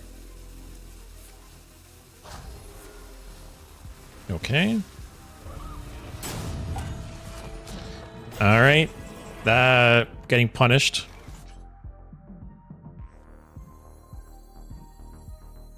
I have a second horn, actually, right? So I think I need to use this one up. I forgot to do it again! Oh. Oh. I am so bad. God.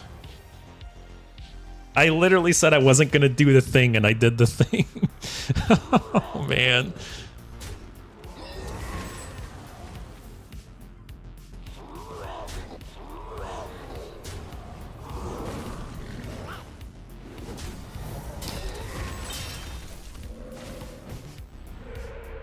Also, this isn't Reno.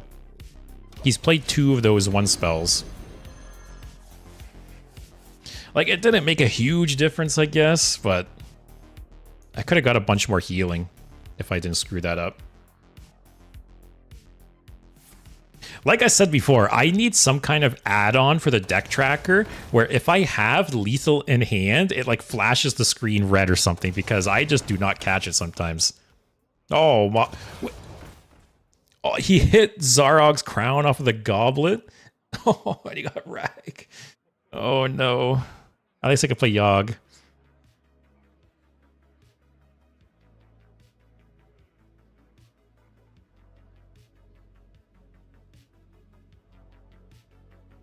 So he has a Rag in hand, a Nixie in hand, which who gives a shit. He's got a Hearth in hand, which that could be relevant. Time goes short.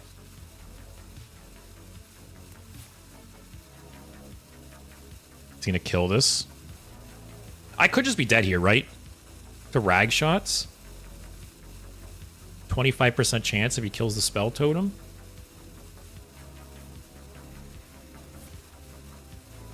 Yeah, gonna kill the spell totem. Oh!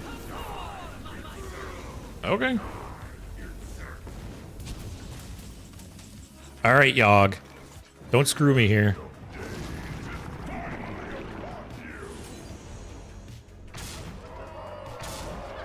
Is there any way this doesn't clear? Okay. Buff the board. Buff the board. That's not the worst. Okay, this does nothing now. Might as well start getting rid of it. So he's played one Malfurion's Gift. Does he have a way to just kill me with, like, swipes or something here? That's the question. He has a Rag in hand. He's got 15 mana.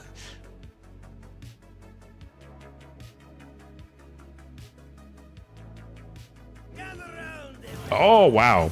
That is a Hail Mary. Does any of the hands kill me here? The mage one probably can kill me, right?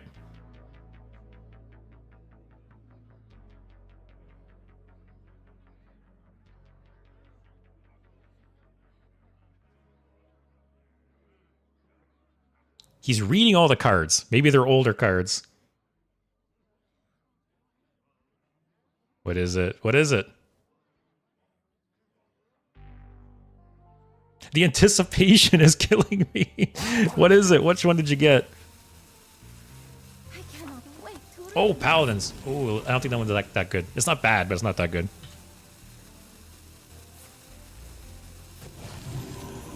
Let me look up the hands. That's obviously a good annoying one. Muck Pools I was hoping to get. So what has he got? He's got a board cleared Libram of Justice. He's got Pen Flinger, which can't hit face. He's got Libram of Hope for some healing and a taunt. Yeah, the weapon's the only kind of scary thing there. But I need some kind of healing here.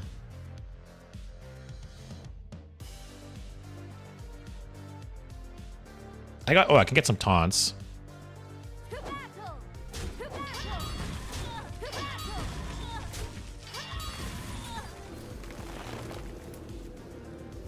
There's no board clear here. Yeah. Do I steal this?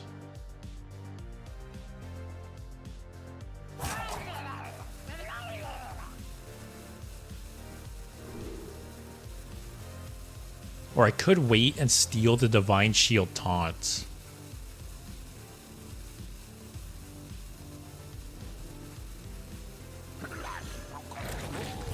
I'll try that.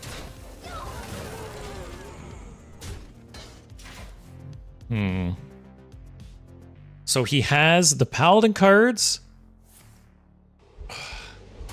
His top decking skills. Yeah, Steve, you called it, man. Top deck swipe incoming. Oh, well.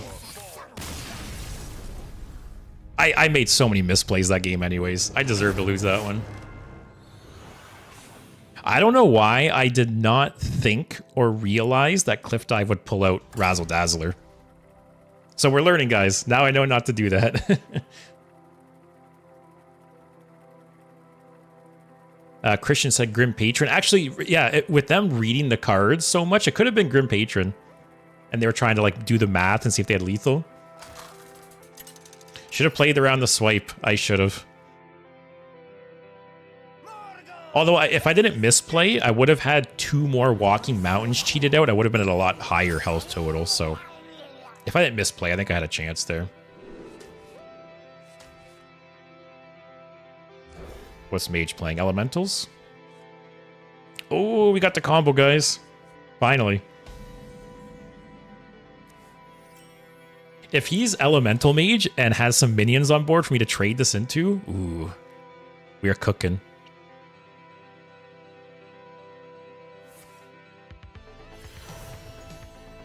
Do it, do it, do it. Alright, so it's not elementals. But it's not spell only. Alright, play like a 2-2 or a 3-2 or something. Something with 2 health.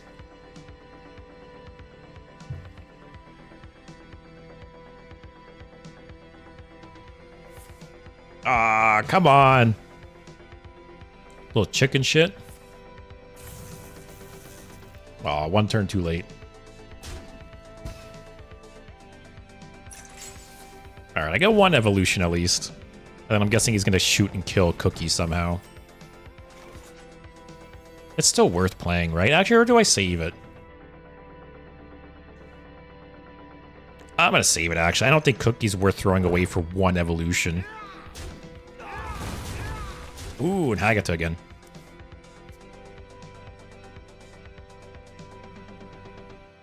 Excavate Mage, that's rare, yeah.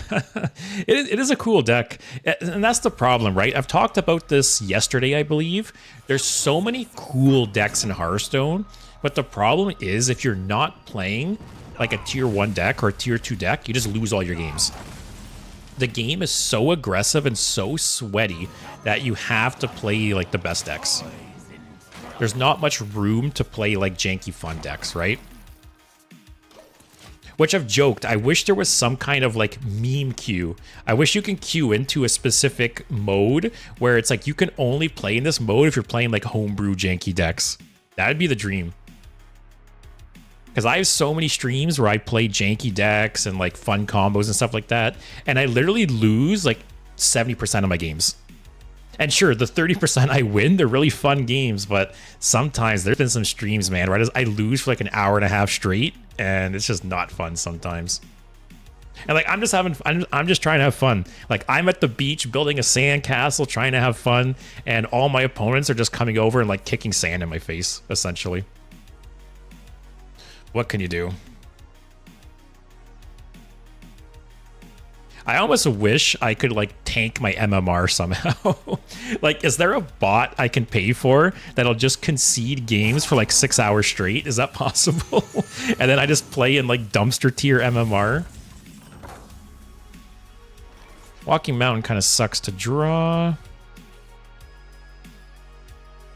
Wait, see, here's the test. Does this count as a frost spell? It doesn't. Okay. That's what I thought it worked that way. So this draws Razzle Dazzler. I'll hold it for now. Oh, bye-bye, Ziliax. So sad. Wow, what was this combo? I have never seen that combination before. Christian says Legend 200,000 is basic, or sorry, 20,000 is basically that. Maybe that's the secret. Just get to Legend and then just tank your ranking. I don't want a cookie. Don't want to do that. Do I just prep the weapon? Actually, let's do this.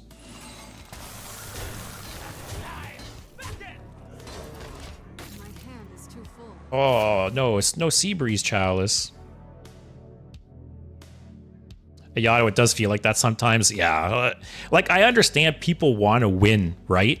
But I think the problem is that the good decks, the competitive decks, are just so strong now. Like the power level of the game is just insane, right? So the really strong decks, the power differential between even like a tier 2 deck and like a homebrew deck, the power differential is so crazy. And people wonder why everyone net decks now. You know, people talk shit. It's actually insane to me that people talk so much shit about net decking, but your average person, if they were to just make a homebrew deck themselves, they're gonna lose every game. So like no shit people net deck because you have to essentially. So I don't blame people in that regard at all.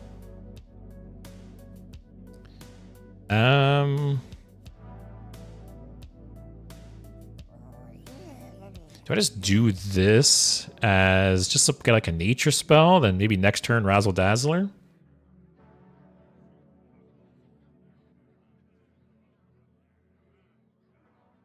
Yeah, here, let me do this. Let me set up the weapon. Just keep smacking face. Next turn, Razzle Dazzler for 3. I'm okay with that. Steve, I played all Spell Mage a few days ago and ran into Reno Warrior 5 times in a row in Gold 2. Yeah, according to like the Vicious Syndicate reports and stuff, Reno Warrior is apparently not that strong, like power-wise, but it's still very, very popular. Like, it's very obvious. Control Warrior is a very popular archetype that people want to play, even if it's not that good. Which is a little annoying because, yeah, I've always said, right? Reno, like, playing Bran into Boom Boss is the worst feeling in the entire game, I think. So I need 4 spaces. Actually, no, I don't. Do this. All right. Wait, what?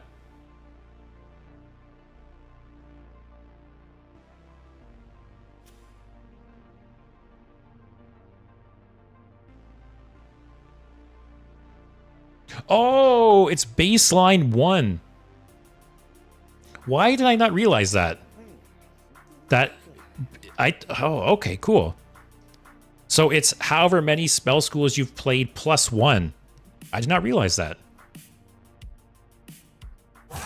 Face is the place, guys.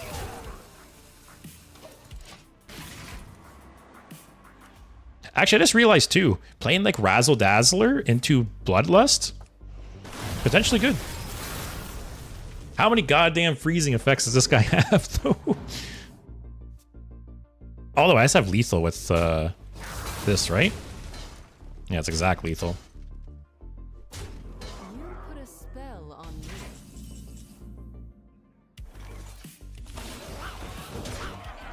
Wind Fury's never been a problem, guys. Wind Fury's totally balanced.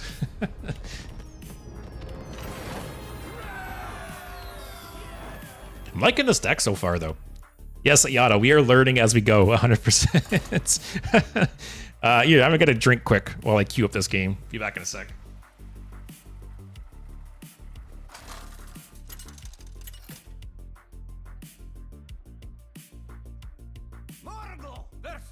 I forgot my cup. Let me mulligan first.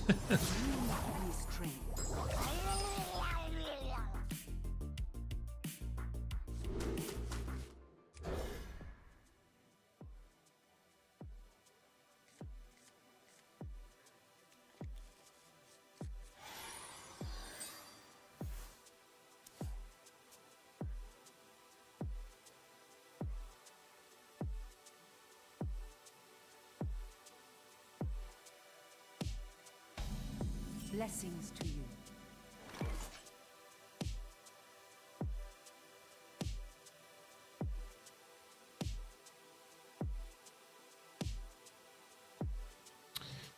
All right, what do we get? Oh, Colligarn kind of sucks. It's too bad, like Finley isn't standard legal still. It's too bad there's not some way to throw this back in your deck, at least to my knowledge.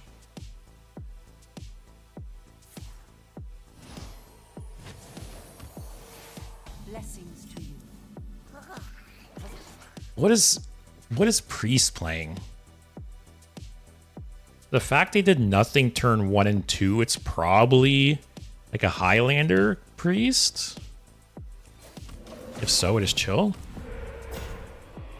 Legend card back. Ooh, guys, I'm scared. Oh, is it Zarimi?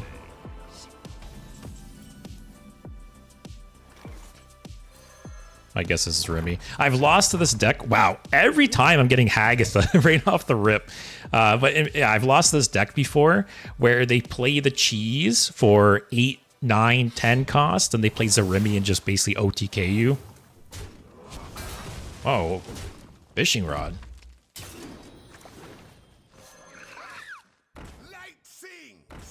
What kind of combo is that, my dude?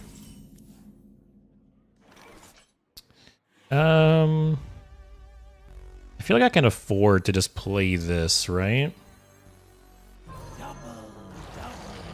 So next turn I can play the slime with Frosty Decor. Or I could coin Cliff Dive. Oh, I will overdraw a card though. Brilliant. We gotta do this. He might do like a trade here. 2-1 attack. We'll see.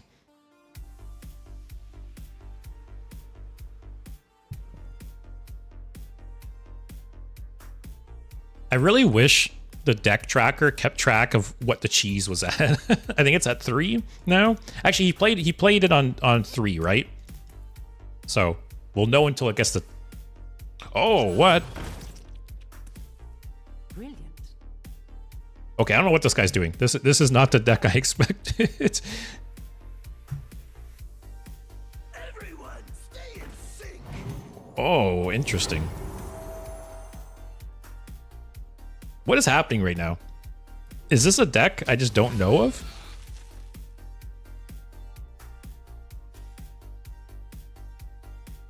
Like, this is just in his deck. Is this another deck that's like sprung up in the last week or something? Solves any problem.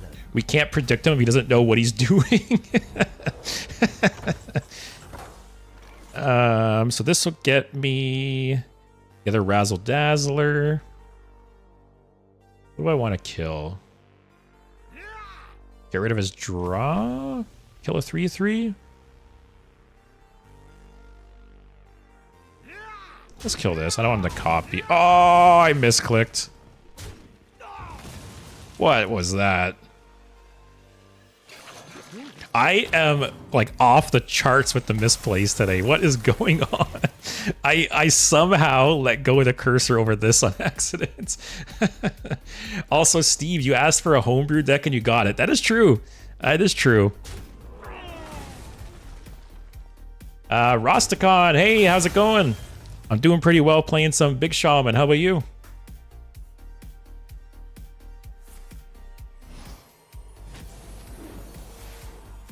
So it is funny though, because I've had some streams where all I play against is sweaty decks, right? And I've had some other streams where like, I don't know if the stars align or if someone back at Blizzard like hits a switch to make me play against, you know, homebrewers or something. But I've had some streams where like I play against so many decks like this. So many decks where like, I don't know what my opponent's doing. And it's great. You know, if I could only play against people trying out fun stuff like that, that'd be so good. Because then there's so much stupid shit I could play as well.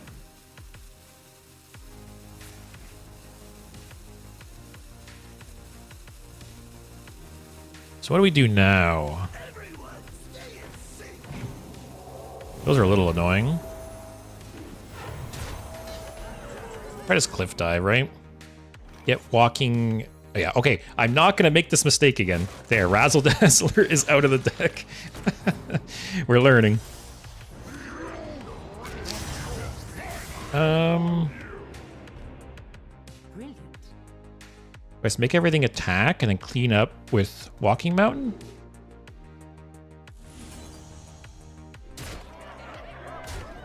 Brilliant. That was kind of rough. Hit one of those. Or just hit my face. Brilliant. That's annoying. Brilliant. I don't really want it to die.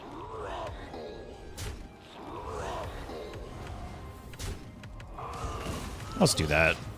Leave the 7/6. Rosticon, I'm good. Got fired and admitted on an internship in the same week. Hey, things are coming up on your side for sure. Well, good for you. I'm glad to hear.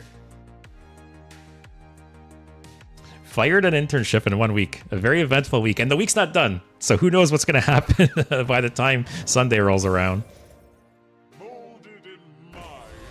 Yeah, see, like this seems like a Zarimi priest, right? But it's got these guys thrown in and some other... It's got the fishing rod.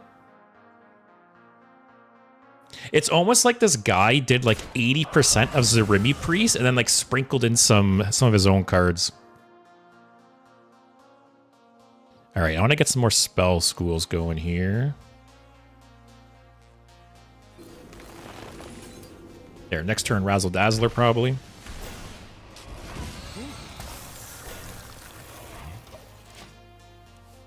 So Lightning Storm, are these all nature spells? Hey, look.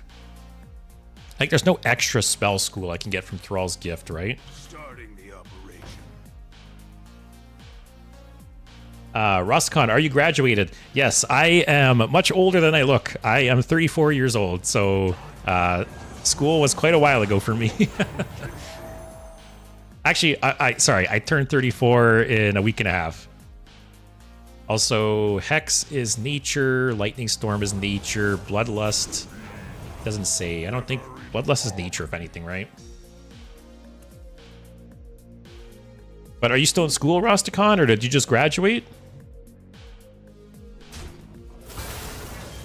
Also, what is going on here? Amanthul.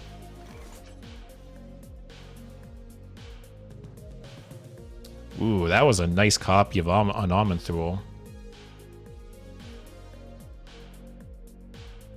That's a little rough. Do these have taunt, the ones that spawn? No. Because if I can get rid of these taunts, I could steal Amanthul, maybe. I don't know. So Razzle Dazzler will give me 4? No, yeah, so 4, 5, 6, 7. Let's pay the more expensive one. Well played. No, don't say that. Oh, if he plays Zarimi here and I'm dead.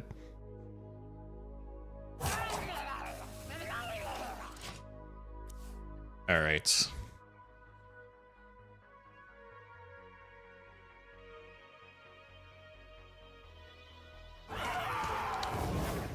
Oh, man.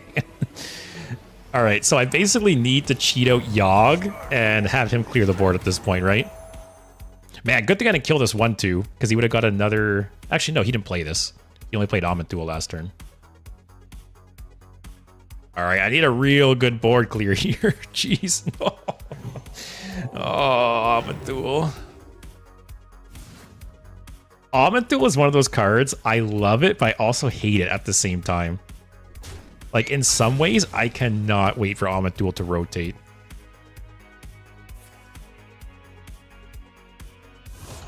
And see, if it wasn't for these taunts, I could potentially just one-shot him still, right? So...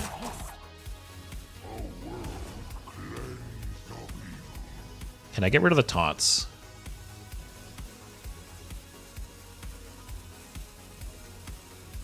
So Malted Magma plus this would be, what, 6 damage?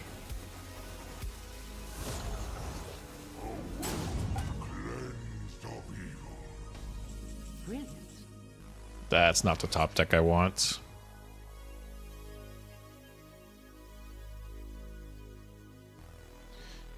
Oh, no.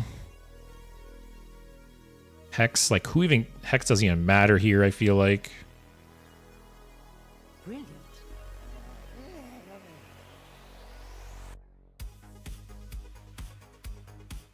Actually, turn the tides, Hex, Malted Magma. So then he at least can't copy one of these next turn.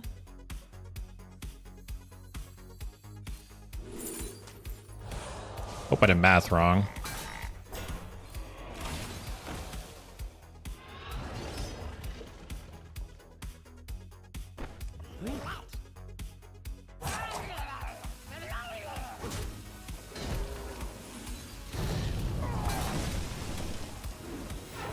All right, so the main... Yeah, if he has Zarimi, right, I'm not in good shape. But the main reason I wanted to do that is so there's no taunts. Because this deck can put out so much damage from hand with the weapon and stuff. Granted, you know, having to use Turn the Tides, that's 6 damage less there.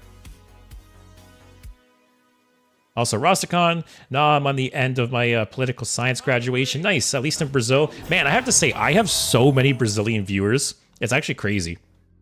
When we say graduated, we're talking about a university level. What graduation did you make? I went to school for engineering. But like I said, that was quite a few years ago because I'm in my mid-30s now. But yeah, I have so many viewers from Brazil. It's actually crazy. He's gonna copy that, right? So what do I want here? Yogg would be nice. Cliff Dive would be nice. That's pretty much it. Oh, I forgot that gives a taunt minion too. Oh, shit. Please, do you got any kids? I do not. My girlfriend and I will probably start to try to have kids like next fall in about a year. Right now, we're buying a house. We're trying to buy a house right now, and then probably get married next summer, and then probably try to have kids in like the winter time. That's the plan right now. Oh, what a bad top deck too.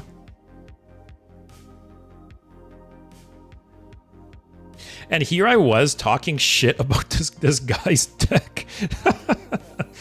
I need some crazy RNG here, right? Okay. That gets rid of something. And then these are all 5 costs, right?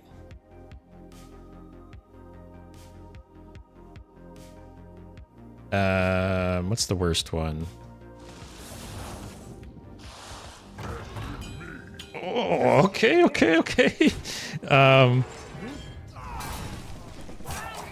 I'm actually still not in a good spot, though.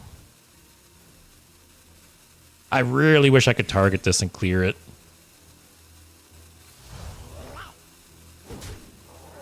How much damage has he got here? 12. I'm not dead. Unless he has Zrimi. If he's got Zrimi, I'm dead. Ayato, this deck needs a board clear, it feels like. Yeah, I feel like you could almost put like Tumbleweed in this deck, right? And then Hagatha can grab it. Is Tumbleweed a nature spell? Probably, right? Yeah, it's nature. Yeah, I could see an argument maybe, even for like a single Tumbleweed in the deck. But I guess the problem here, right, is the whole typically how your board clearing is, you know, cheating either Kalagarn, Walking Mountain, or Yogg out, possibly multiple times. Okay, I'm not dead. I really need the top deck Cliff Dive. that's top deck Cliff Dive or Yogg. That's what I need here. Wow, all face. Wait, am I dead? Don't fireball my face, man. Oh, that was bad too.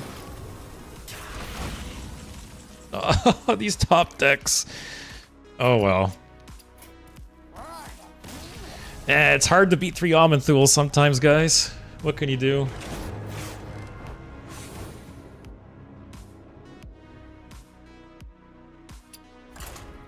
That was, at least that was our worst game. Every other game we either won or I feel like it was close at least. That one was rough. Also, Rosticon, since Blizzard has proportionalized the worldwide prices to dollar level, most of Brazilian Hearthstone content creators left the game's content as everything got too expensive. I have heard about that, how in some countries with the conversion rates, the prices, even just the prices on like packs and stuff in Hearthstone, I've heard is insane for some countries now. I keep skydiving. Nice against Paladin. But yeah, I've heard that before for sure. That's too bad too. Because if who cares if cosmetics are super expensive in your country? Like who gives a shit, right? It's just visual clutter. But if the packs are expensive, that's a bummer for sure. Is this Flood Paladin? I guess both Flood and Hand Buff run this card, right? Also, curious fact, here the name Paulo is a really common name, so maybe the Apollo nickname reminds me of a Brazilian reference. I'm not sure if that's the reason. So I will say, a lot of people assume my name is Paul. It isn't. My name is Bill, actually. So my name, it's supposed to say Apollo, right? Like Apollo, like the Greek god, or Apollo, even like the moon missions, right? The Apollo moon missions. So that's what my name means. It's Apollo, and my name's Bill in real life. But a lot of people call me Paul, which is totally fine. It's kind of a running joke. But yeah, that is the origin of my name there. All right, top deck Hagatha every time. I think every single time I've played this on 3, the stream, I've gotten Hagatha. Every single time.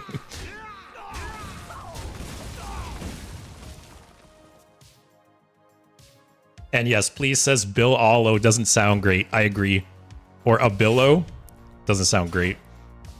But it's funny because when I came up with this username, I didn't even think about people nicknaming me Paul. So when I started streaming and people would constantly be like, hey, Paul, how's it going? It totally threw me off guard because I wasn't even predicting that. But it makes sense in hindsight, obviously. Actually, that's a bummer hitting both of those. Because that means I can't get a Frost spell for my Razzle Dazzler now. So I got Fell, Nature, I got Fire here, which I feel like 3 is okay. Because then Razzle Dazzler spawns 4, which that's fine. Lou says it's an Apollo lore moment. Yes, my name is actually Bill. Actually, my legal name is William. So, William, you know, it's always funny because to some cultures and some countries, it's not a thing that William is short form to Bill. And, you know, so many people always ask me, like, where do you get Bill from William? And I'm assuming it was just William to Will to Bill. I don't know how it happens, but there's been times I've had packages delivered and it'll be addressed to Bill, right? And they'll ask for ID or something and I'll show them my ID and they'll say, it says William. And I'll say like, yeah, but like Bill's short. Like that's me, right? And so many people like have never seen it before, have never seen William short form to Bill. And it's always so funny to me. Because that's normal to me, obviously, right? My whole life it's been my name. But to so many people, it's, you know, not a normal thing in their like language or culture or whatever. So this draws Razzle Dazzler.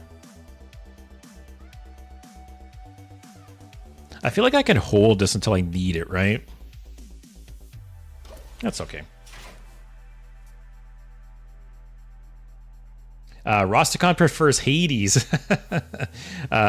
Hades. William is the English version of my name. Nice.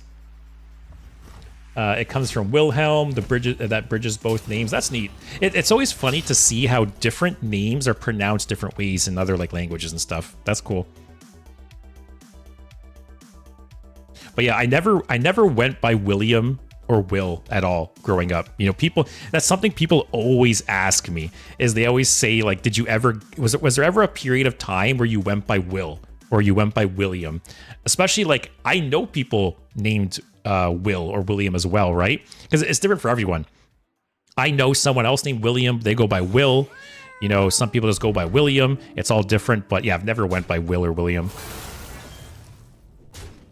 Did your mother call you William when she was mad? Actually, no. Actually, I never thought about that, but no, she didn't. That's funny.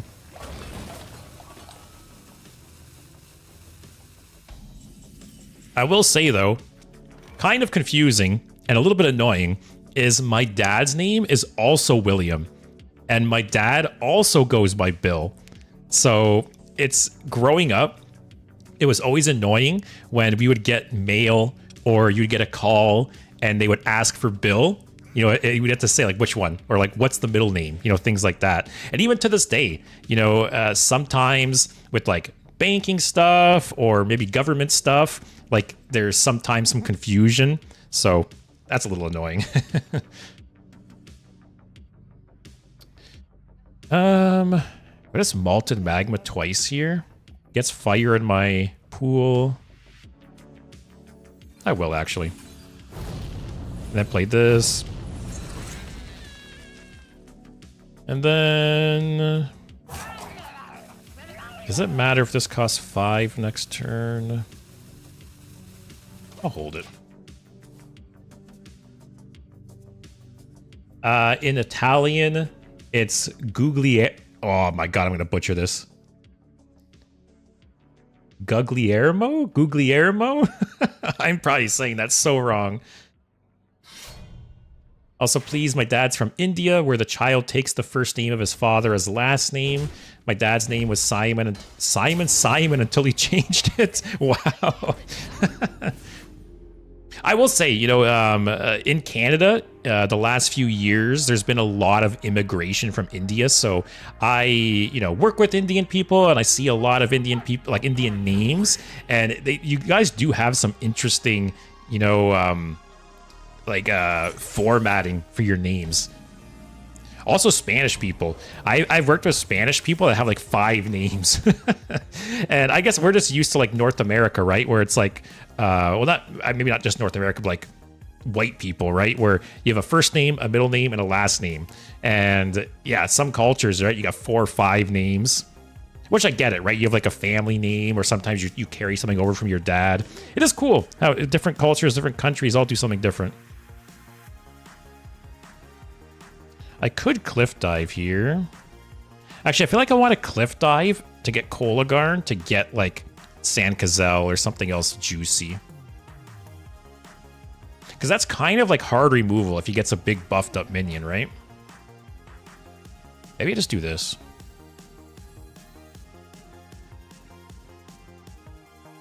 Kind of wish I'd cookie here or something.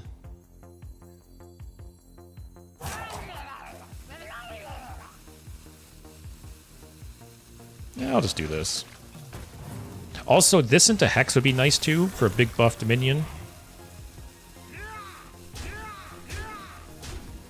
Yeah, it was chill. Also, Lou says, very bad performance. I tried. But I understand even a lot of Italians don't know their language. Yeah, so funny enough, my girlfriend's Italian. And my girlfriend obviously has a very big family, tons of cousins.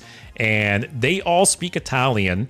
But my girlfriend and her siblings were like the only ones in the family that didn't learn to speak Italian. So they always get shit on by like their cousins and their aunts and their uncles because the whole family speaks Italian except for her and her 2 siblings. So maybe one day she'll learn it. Who knows? I'm actually curious because obviously some languages are easier and harder to learn than others, right? Especially I feel like going from language A to language B can be very different. You know, I'm sure going from English to Italian is very different than going from like Mandarin to Italian or something, right? So I wonder how hard it is to learn Italian from English. Also, that's a juicy Marin. Do I cliff dive now? Actually, decent chance I hit a Razzle Dazzler, which is a bit of a bummer.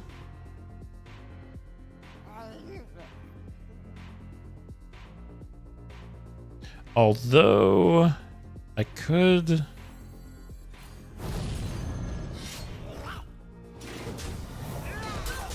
Let's do that.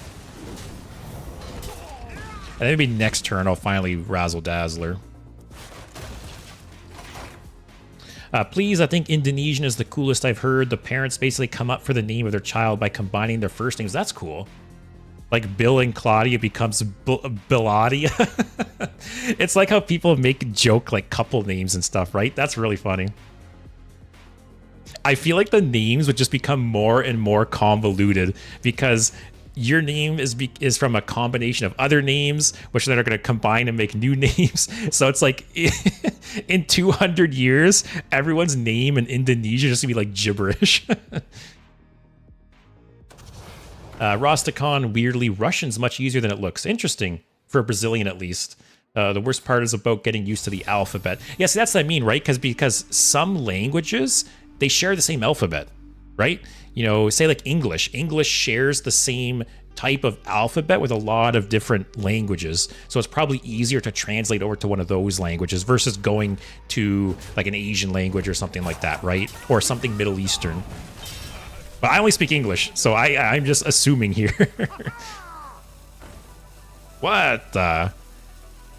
Playing South Sea Deckhand at 3 attack with no weapon? That's crazy.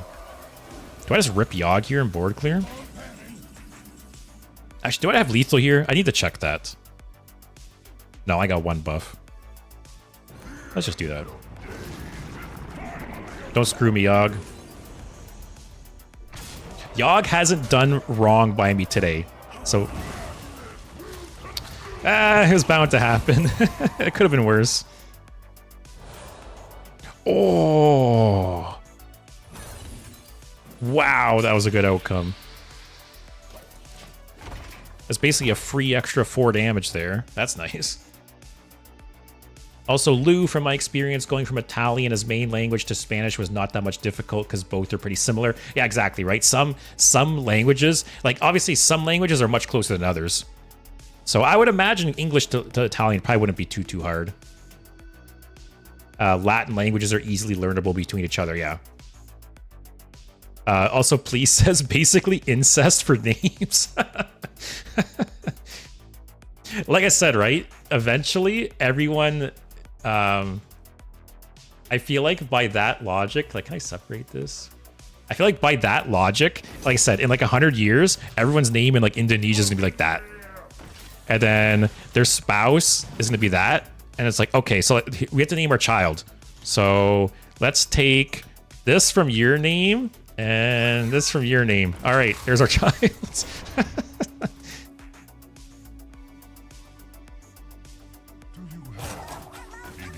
Oh, this guy's running like the esports version of this deck, right? I feel like I only ever see this card in like the tournament formats. I've never seen it in like the real world.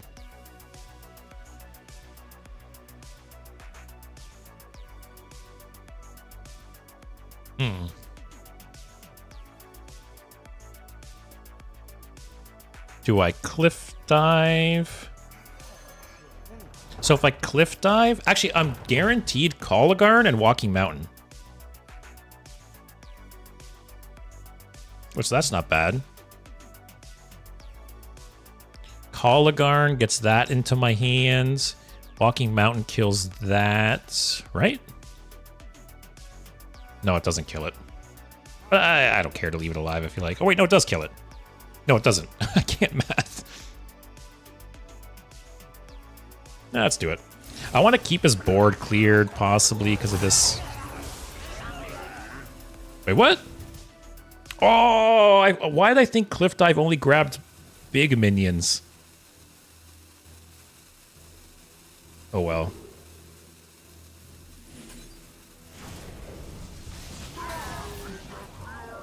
All right, guys, another misplay. Why did I think Cliff Dive specifically only pulled big minions out of the deck? Maybe because there's so few, right? Basically, outside of the expensive stuff, all there is Hagatha and Cookie. That's it. Oh, well. It's okay. How much damage do I have here? This is 10. This is 18. This is 24 damage. Oh, that's a big boy. Oh, I could hex that, though.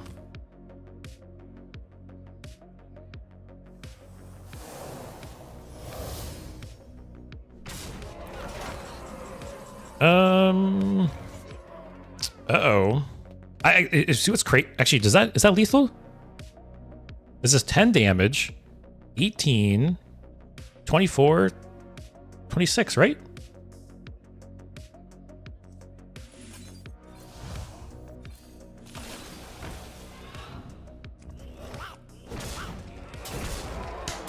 Easy, it wasn't even close. That's what I was talking about, though, right? Literally just swung and hit him for 22 damage there. And I didn't even have all like the attack buffs and everything. So yeah, when I play decks like this, man, I need to think about that and check because I missed it. You know, Leo called it out earlier. There was a couple games earlier where I missed lethal because I didn't realize I had so much damage in hand. Because this can just be so explosive if you have the weapon up. That's funny. Yeah, I'm liking this deck so far. For sure. I like this deck because I feel like it does so many different things. Like it has these little like micro like play patterns. Like it has the weapon aspect, you know, where you can kill them with like a big Wind Fury weapon. It has the Razzle Dazzler RNG. It's got Cliff Dive cheating out. There's a lot of cool stuff. That poison came in clutch. Yeah, actually, I forgot, right? That I got that deadly poison from Yogg. That won me the game, right? And the fact that I still had the coin to play the deadly poison.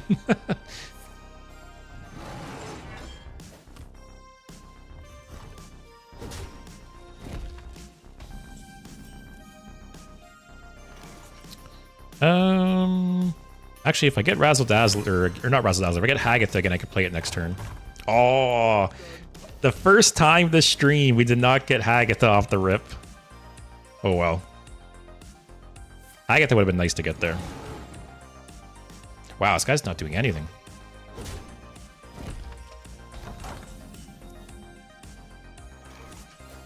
Alright, I guess we do nothing then.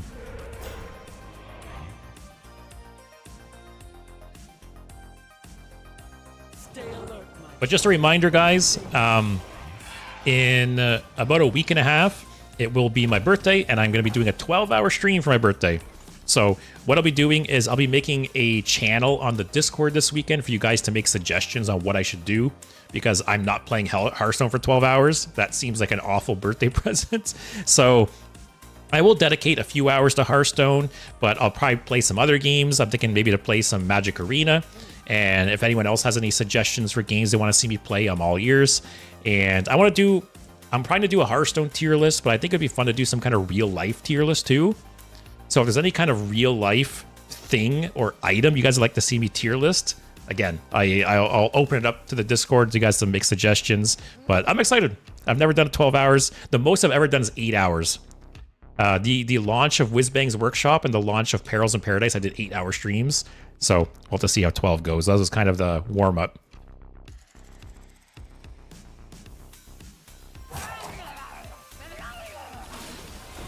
I feel like I do this.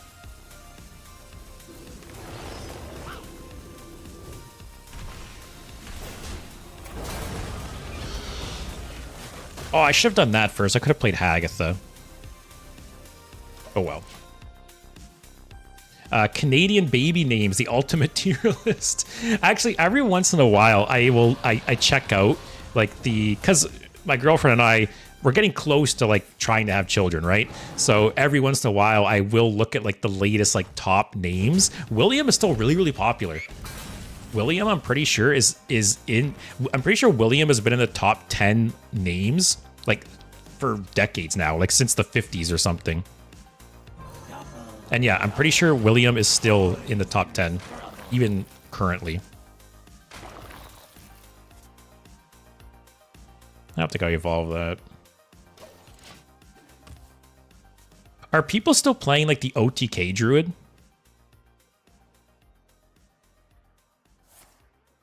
There's so many different decks running around. I have to say, the meta's pretty diverse right now. Okay.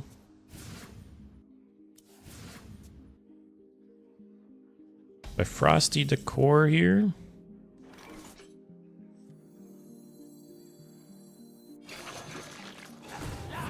I kind of want to go face, but I kind of want to value trade too. Obviously, swipe sucks here, but that's less damage going to my face, right? And I don't... Do I evolve the 5? Actually, I get 3 charges, right? All right. -1, -1. I tried.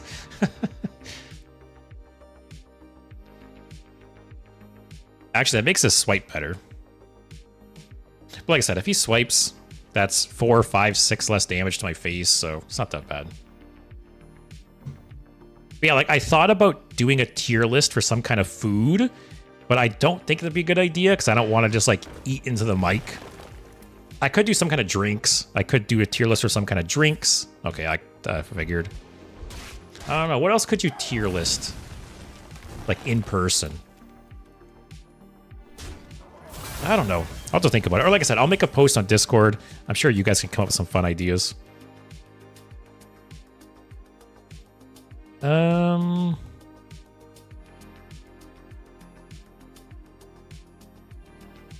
kind of want to save these for the damage.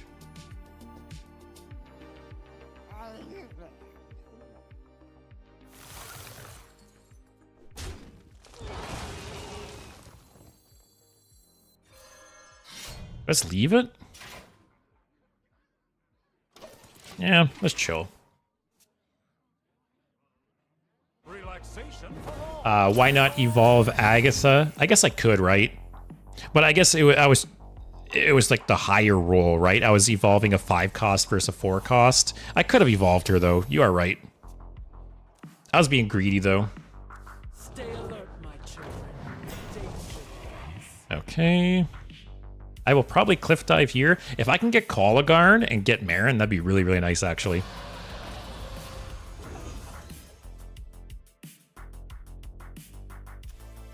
So he got the Desert Dragon off of Wand. What else did he get? Okay. Man, some of these guys I've played against today have had insane Marin luck.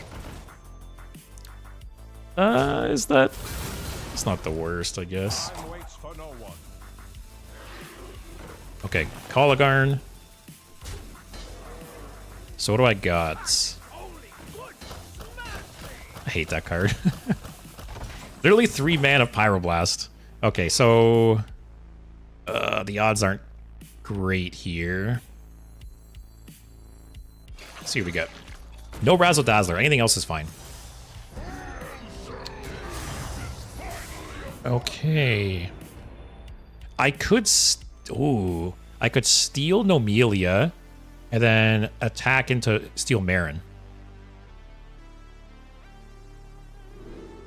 Don't board clear. Okay. That's fine. Hit something of his. Perfect. Oh my god. And then I just get a free Marin. Only problem here is I will overdraw. This kills this. I don't want to evolve either of these. Oh, I know I could do this. Then he attacks face. Wow, that was a good turn. God damn. Shock, I feel you. Sometimes I see evolve as a pseudo heal for the most value. Oh, 100%. Like I said, the smart thing to do would have been to evolve Hagatha there. I agree, but I was just being greedy.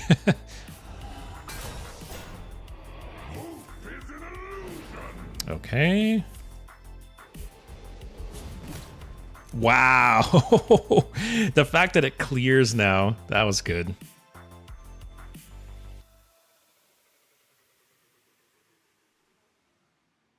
At least it dies. Oh, okay, okay.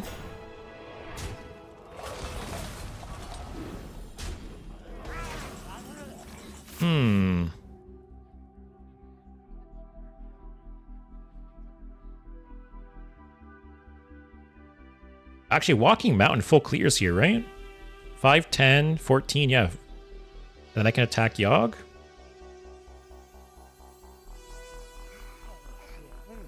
Or I could attack 3 times and evolve it to a 10 cost. Let's try that.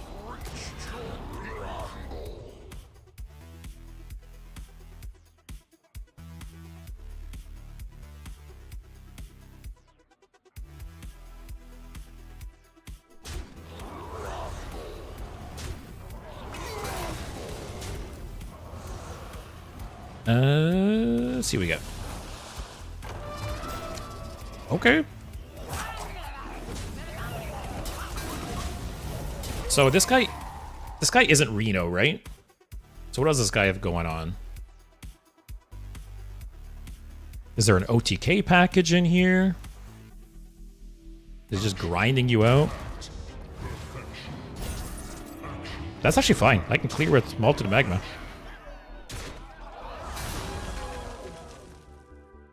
I could actually no. I want one more spell school before I Razzle Dazzler. I think it's fine.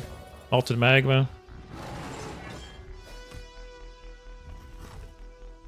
Maybe. Oh no, I can't. So do this for sure.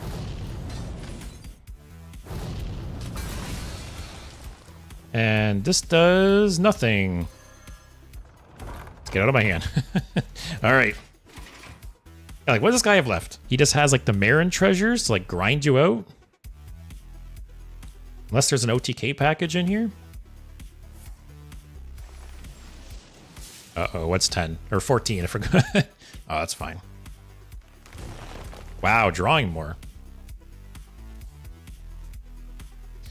So I've got Frosty Decor for Frost, Sigil Skydiving for Fel. Yeah, like one more spell school, and I'm happy playing Razzle Dazzler. Okay.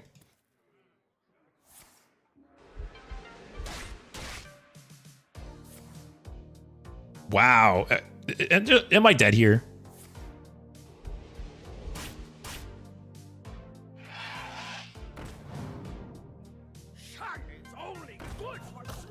I hate that card.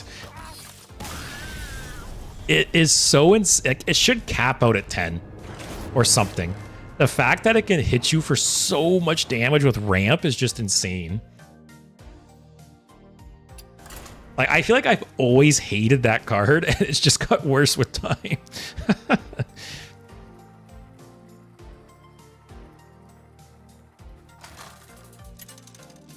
Who in the chat likes Trog? That's the question. Yeah, big variety, though. Like, let me look. How many different classes have I played against today?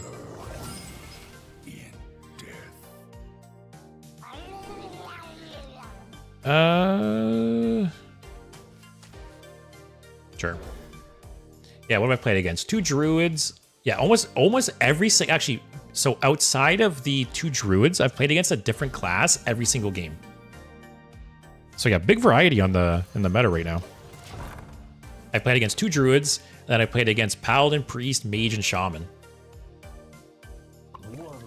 Also 50-50 with this deck so far, but I did make some mistakes, you know, kind of learning the ins and outs of the deck. Next turn, 2 for 1. Actually, turn the tides and then evolve the 3/3 would be nice.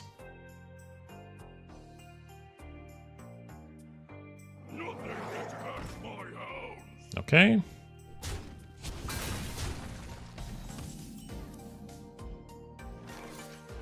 And next turn, I can location. All right, give me a good 4-drop. I'll take it. Could be worse. Hey, Spiros. Glad I was able to catch a stream. Yeah, I got about an hour left, but better late than never. So actually, that reminds me. So I know I have a lot of European viewers, you know, who they leave stream kind of early because it's so late for them, right? Or it's very late already when I start streaming.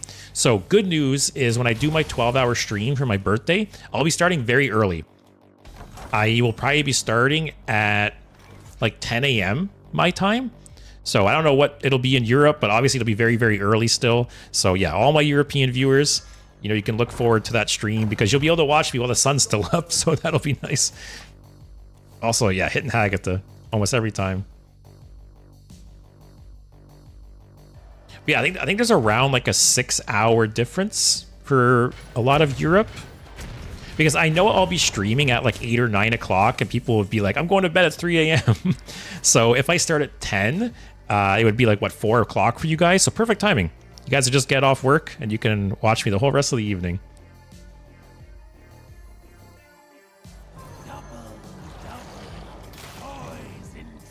What'd I get? Frosty Decor for the other one? Yep. See, I feel like now I might as well evolve her. Oh, that was a nice one. There, who was it that said that? Shock and awe. There you go. I evolved Hagatha that time, got an amazing result. That was for you.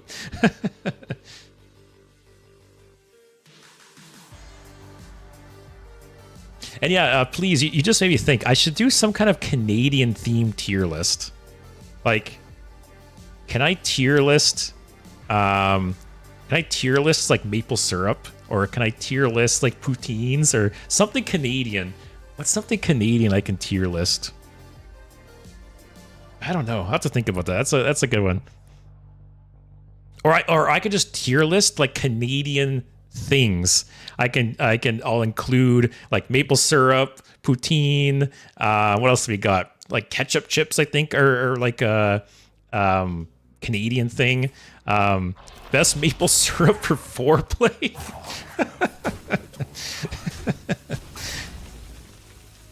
Actually, yeah. Let me write that down. Not the maple syrup foreplay, but the Canadian tier list.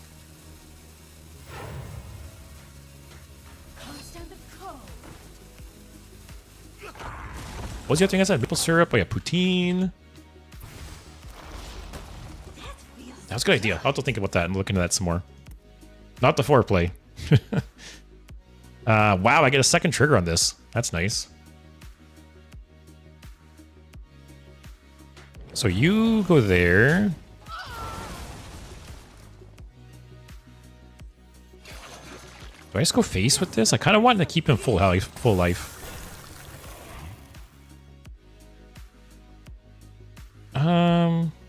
He's gonna get all 4 triggers of this next turn regardless, so I don't think it matters to do that.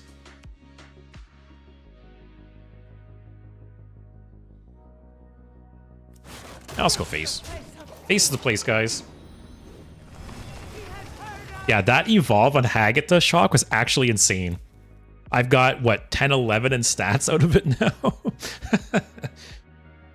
You showed me the error of my ways by not evolving Hagatha last game.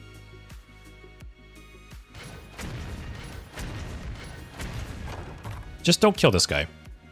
I want to get the 6/6.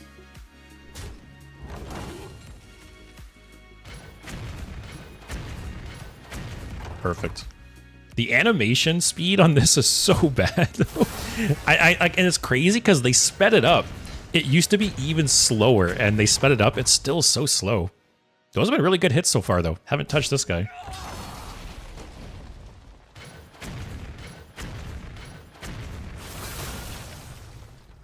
Oh, he could clear it, actually. He could have hit. Got down with the ship or something. Or that. Alright, it had to die at some point. Probably save Cliff Dive for when he has like an aggressive board.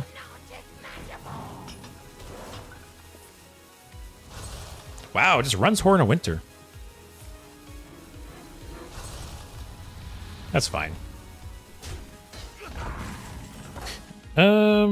Frosty Decor. The only problem is these are 2 costs. Like, they're all the 2 costs and they get buffed, so I can't evolve it.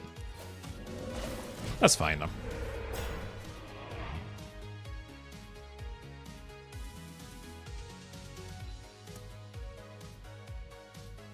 But yeah, I think for my 12-hour stream, I think the plan will be probably play Hearthstone for the first, like, 2 or 3 hours, and then do some other shit for 6 hours, and then probably do Hearthstone for the last 2 or 3 hours again. That's probably the plan.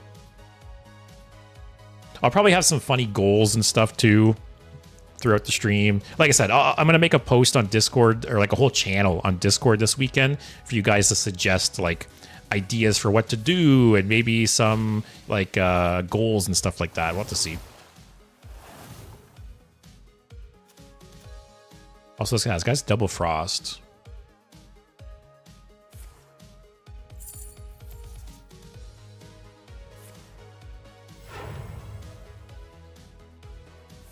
So actually, once I get the other Razzle Dazzler, Cliff Dive will pull out Golganeth and Walking Mountain.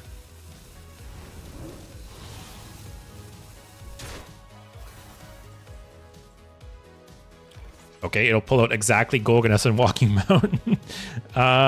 Maybe I'll do that, actually.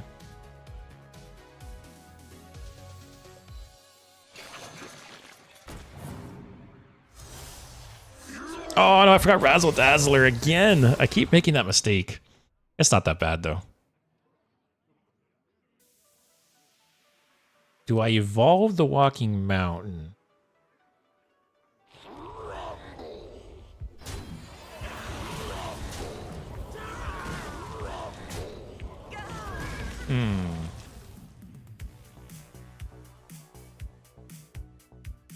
I don't really want to attack with him because I want to play him. Actually, I guess... Oh, he's going to get 2 3/3s though, right?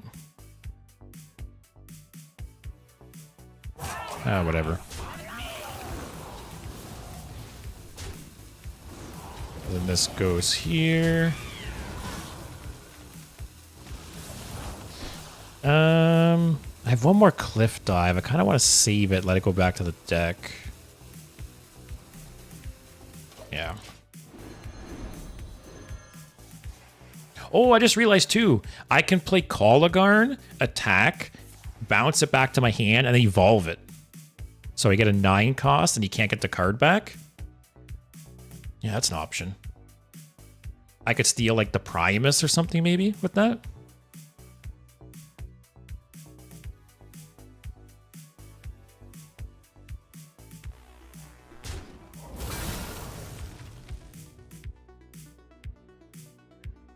Yeah, this deck's cool. I will say, this deck was a lot more interesting and fun than I expected. Especially because, like, at first glance, this deck looks so random.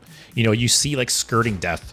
This was a joke card, I thought, right? You see, like, Skirting Death and Cliff Dive, and you're like, what is this deck? But it actually works.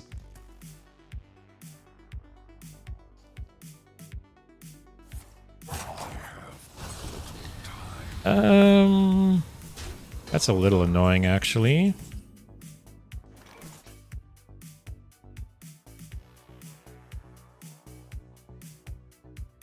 Oh, actually, top decking the Walking Mountain really sucked. Because now Cliff Dive basically does nothing. Actually, I could pull Colagarn. Or Golganeth. What am I talking about? Alright, give me a good 7-drop. That's a good 7-drop. I have 2 spell schools.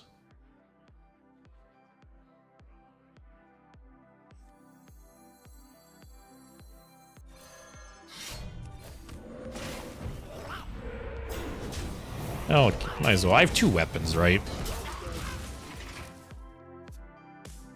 Bruv runs 2 Cold Feet. So like, surprisingly, Cold Feet is kind of meta right now. There's a Spell School Death Knight deck that's being played right now that actually runs 2 copies of Cold Feet, surprisingly. Which I think, depending on the meta, Cold Feet is potentially like a really good card, right? In a very minion-heavy meta. There's definitely been some times I've been really screwed over by Cold Feet. This gets an 8-drop, right? Nice. No trade. What's he got? The cheese and Bloodmage Thalnos. Please made top 100 legend with double Cold Feet. Nice. And that makes Cliff Dive even worse again.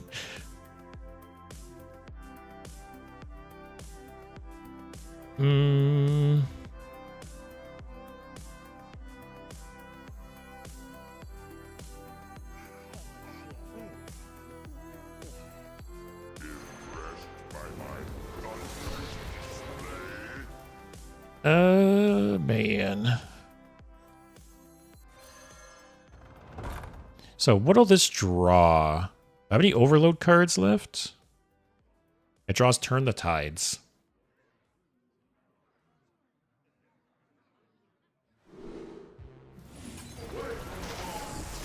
And this draws Razzle Dazzler.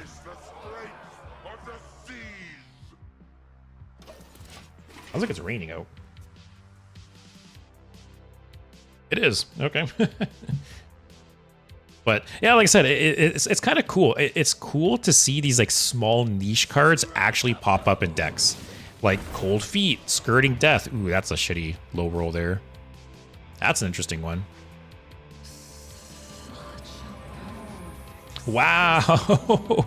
Zola off of Natural Talent. That's crazy.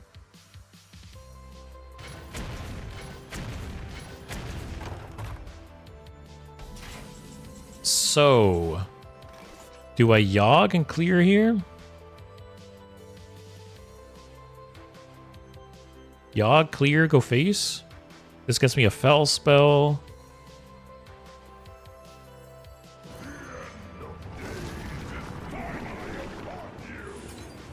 Oh, for a second I thought Yogg board cleared. It took a second for the green to show back up. Alright, what did I discard? Walking Mountain Cookie. That's not that. Oh my god.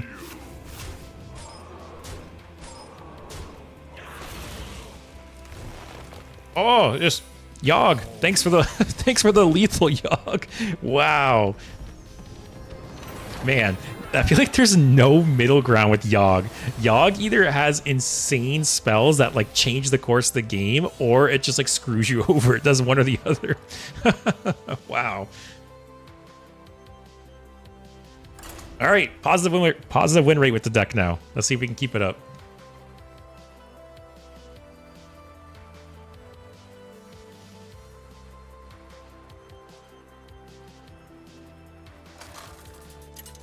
But yeah, how are you guys enjoying the meta so far? I think it's in a really good spot, personally. It's kind of funny because the meta is in a really good spot, in my opinion, right now. And it's going to be shaken up next week with the mini set. I'll keep these in case it's like Elemental Mage. That's nice opening hand, actually.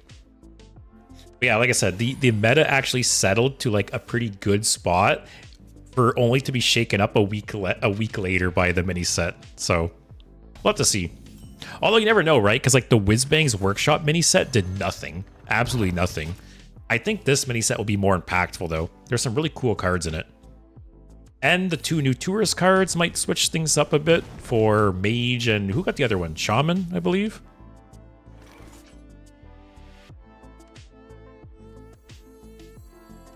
I'll play this, I guess. Most cards seem more fun than good so far. Actually, you have a good point. I would agree for that with that. I said it earlier in the stream, but there's a lot of really cool cards in Perils in Paradise, but the problem is they're just not good enough. You are right. So hopefully Blizzard, you know, does some more buffs. That would be nice. I think more buffs are like never a bad thing. Just chill, I guess. This isn't elemental, I guess.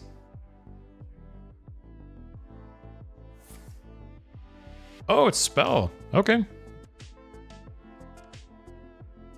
and 2 and 3 and 4 and... Okay.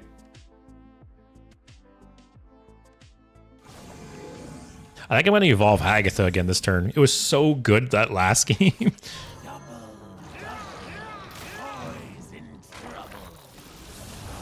Actually, maybe I should have evolved first. You never know.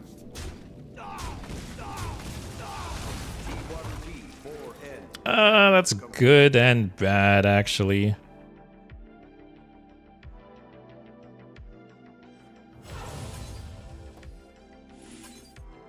I'm gonna do this, actually, to keep this protected. Maybe get some more value off it. T1T4N, hand complete.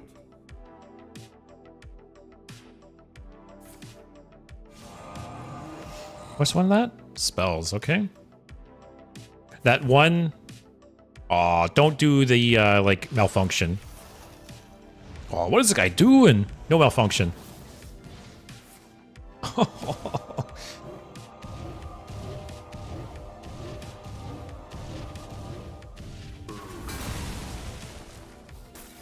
Oh my god. Am I just dead here? Does he have the other chalice in hand? Holy shit. Oh my god.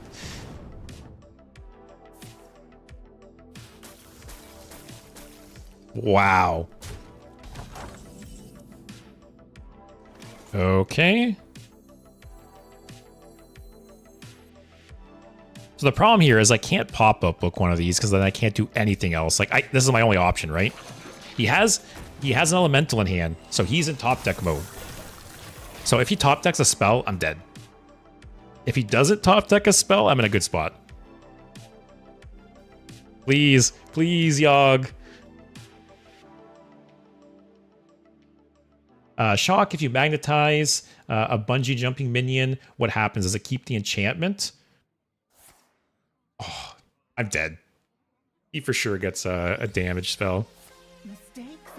God damn, man. Did it really take your small squirrel brain that long to process? Like, I should play the primordial glyph. Come on. Damn, that guy's turn was insane. I don't know how much damage you do. Each chalice did 4 damage plus the frostbolt. Man.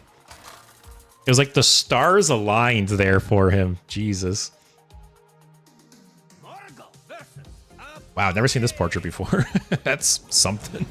But yeah, does it go back into the deck if you magnetize like a silence? I'm pretty sure it just goes back in the deck and it's like the normal vanilla version. I don't think the magnetize would stay. I wonder if I should more like liberally play this card. I kind of always just hold it for like combos. I wonder if I should be more willing to just throw it out there as removal. I think I'll keep this for like Lightning Storm, maybe? Or Hex? Actually, Lightning Storm and Hex. Both good against Paladin. There's Hagatha. But yeah, as I said, please, I do hope that they introduce more buffs. 100%. Which I do like that Blizzard is getting, you know, a lot more, say, comfortable with just like buffing cards. They've been doing buffs a lot more lately, which is good. Wow, double evolve. I maybe should have told him there. So I could play Hagatha, coin Hagatha next turn, double evolve it. Guess we'll see. Oh, this has got to be Reno, right? Oh, or this could be some kind of Lanessa combo. What do you guys think? Is this Reno Paladin or is this some kind of Lanessa OTK? That is the question. So if I... The only problem is if I coin out Hagatha, I have no play next turn. But if I play Hagatha next turn, I can Frosty Decor the turn after. I just chill.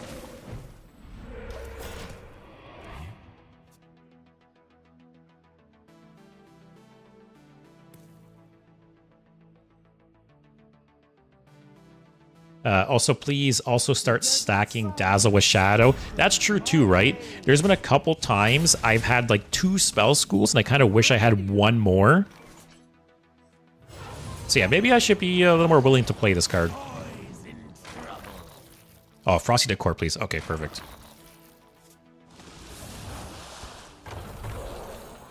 Ah, I need better than that.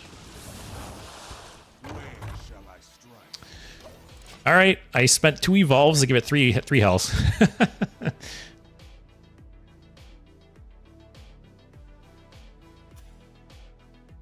Also, yeah, this is Reno definitely, right? Yeah, this is definitely Reno. All right, no, we're not dying to any Lanessa combo, I don't think. A limited time offer. Wow, okay. So next turn he could play an 8-cost card.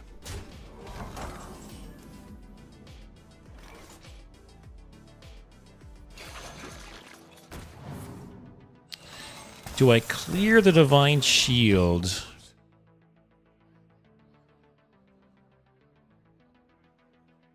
Yeah, I might as well. I maybe could have waited and next turn double evolved that. Maybe that was the better play.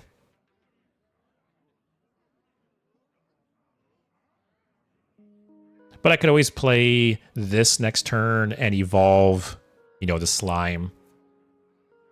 Or maybe even evolve like the Walking Mountain, possibly. Only problem is this can pull Cookie, actually.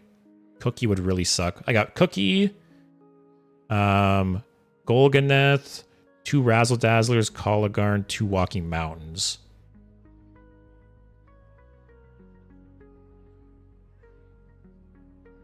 It's kind of too bad there wasn't some way. So there's no way to like tutor Cookie out of the deck, but Cookie's super important because you run multiple Demon Hunter cards.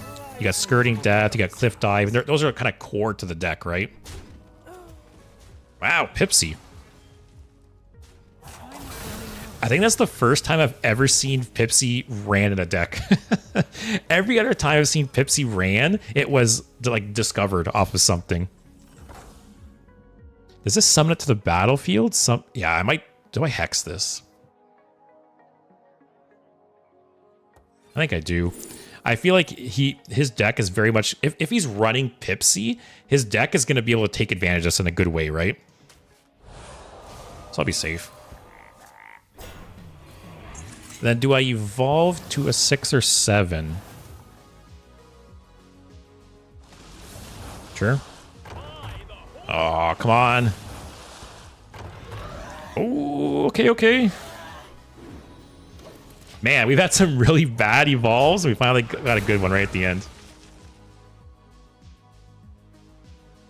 So yeah, next turn, I could Cliff Dive, although I kind of want to wait to draw Cookie first.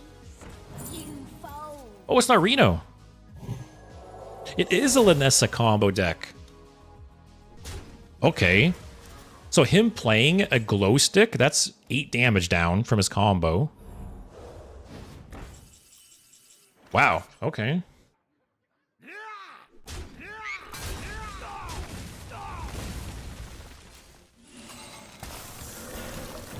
Okay, I'm feeling pretty good about this game now. He might have Tide Pool Pupil for another one, though.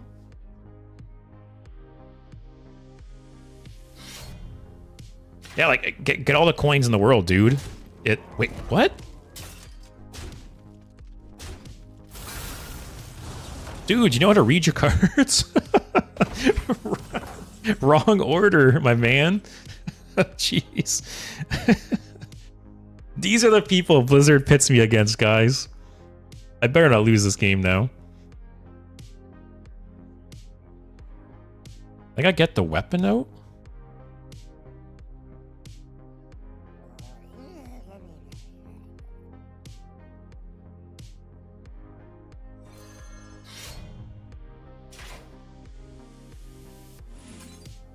Does this deck have healing? Ah, screw it.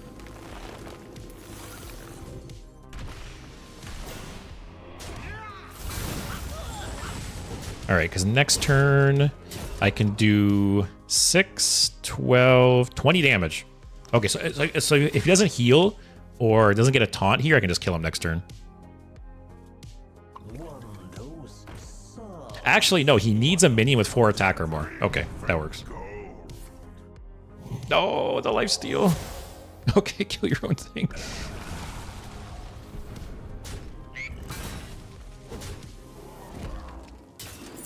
I basically had to hand him that coin on a silver platter, so you're welcome. Shock says 7 mana is a good evolve goal. 6 used to be, but then it got destroyed with the last expansion. 4 is good too. Good to know. You know, because I know, like, historically, like, 8 mana has been a pretty good, you know, point to shoot for as well. But good to know. There's a lot of... Actually, oh, is this lethal? I'm not even gonna math, guys. This has to be lethal, right? Yep. Look at that, 26 damage. Crazy. So, I know I've said it multiple times, right? But I think this deck's really cool because it has so many ways to win. It can grind people out with, like, repeating, you know, the cliff dive cheating. It can sometimes just get big boards and kill people with Razzle Dazzler. Got weapon OTKs. Very cool deck. I wonder, like, why did this deck suddenly spring up? Like, the only thing that changed was Razzle Dazzler getting buffed, right? Like, nothing else in this deck changed, right? Yeah, no. Like, obviously, Skirting Death and Cliff Dive came out with perils, but that is more than a month ago at this point. It's always interesting when decks kind of spring up in an established meta. Alright, probably Cliff Dive next turn, or I could... Yeah, I'll Cliff Dive. Oh, okay, okay. I'll let him draw one more.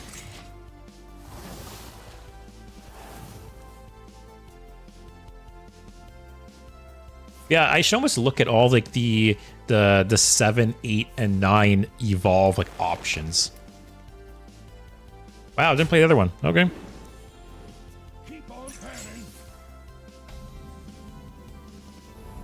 Please, also, I think the nerf to combo decks allowed for slower control decks to become relevant again. Oh, that is part of it for sure. You're not wrong there.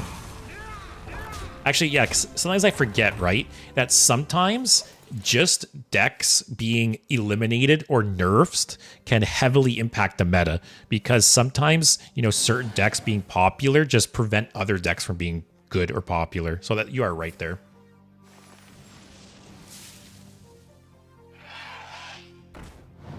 Okay.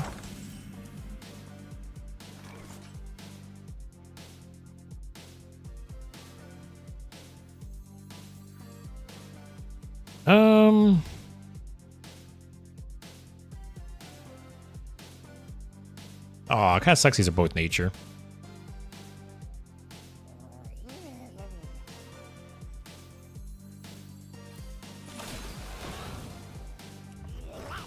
Do I evolve the 3/3? Might as well. +1 attack, guys. Also, 8 isn't as good anymore, I think. But from memory, there are a ton of low-value 8 drops. I think you should check out the collection after this game just to be more certain. Yeah, I definitely need to take a look. Because like I said, I always thought historically that 8 mana was like the one to shoot for. But you could be right, that there probably is some shitty 8 costs that have come out. Wow, running Wrath. Such a classic card. You don't really see too much anymore.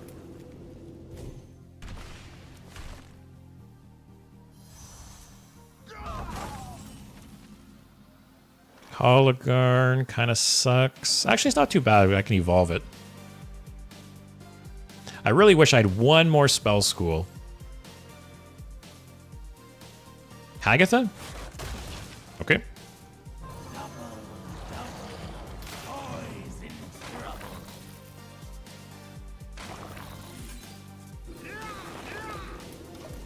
All right, I'll probably play a weapon next turn because I have both, right? I want to get them going. No weapon buffs, though. Or attack buffs, rather. Oh, it's Reno. Okay.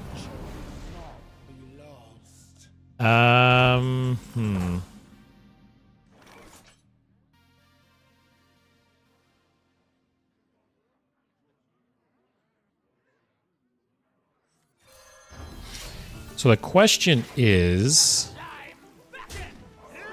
do I just go face? So this will bring him down to 14. 6, 12. It's not lethal. But I might just do it anyways.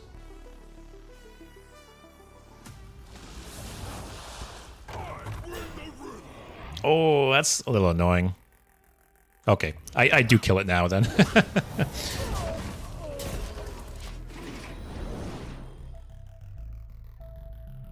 If I get another weapon buff...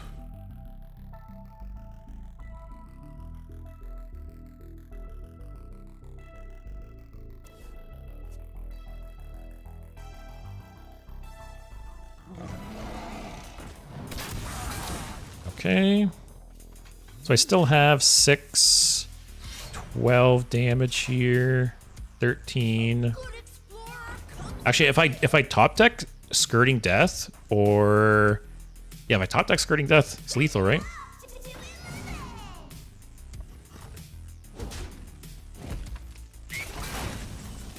Oh, I saw the 3 cost flash and I thought that was it. I could cliff dive here. Oh, there's a lot of bad options though. I can't get Coligarn, can't get Yogg. Cookie wouldn't be bad if I had an established board. I really need like a 3rd spell school.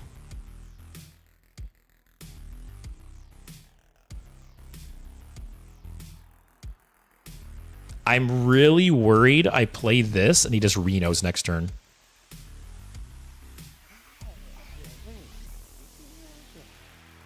Because like I kind of want to keep this Muck Pools for Coligarn.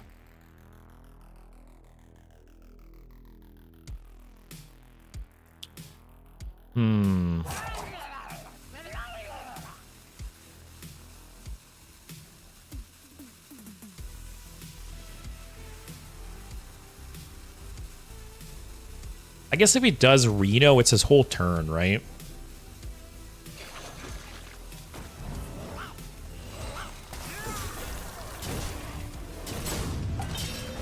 So he'll be at 15. Oh, it's still not lethal.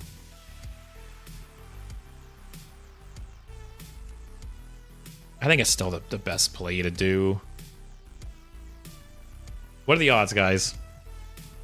This is one of those games where it's like, you have Reno, you win. You don't have Reno, you lose.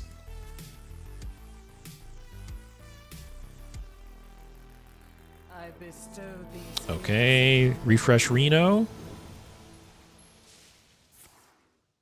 The virtue of the wine. He's had Reno since turn 1. Oh, man.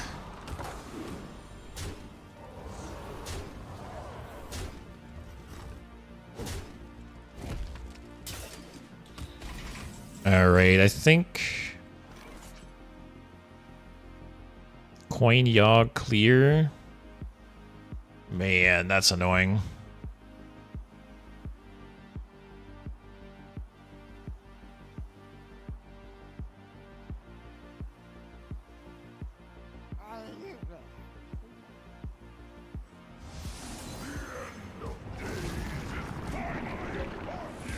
Yeah, so like I said, man, some games Reno just wins the game. Oh no. He needs 1 damage. I lost. Oh well.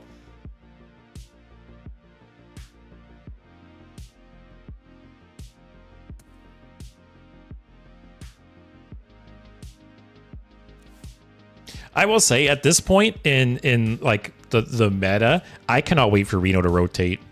It's very much overstayed its welcome.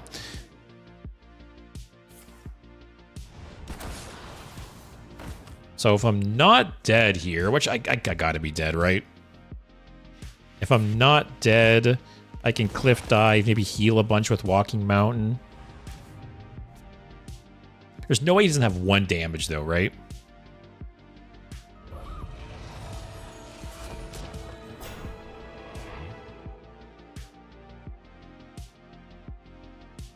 Like, just kill me already, dude.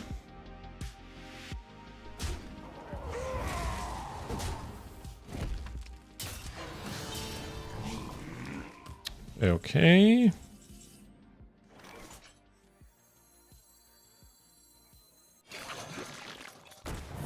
Watch him get Cookie and Razzle Dazzler. Oh, that was like the best outcome.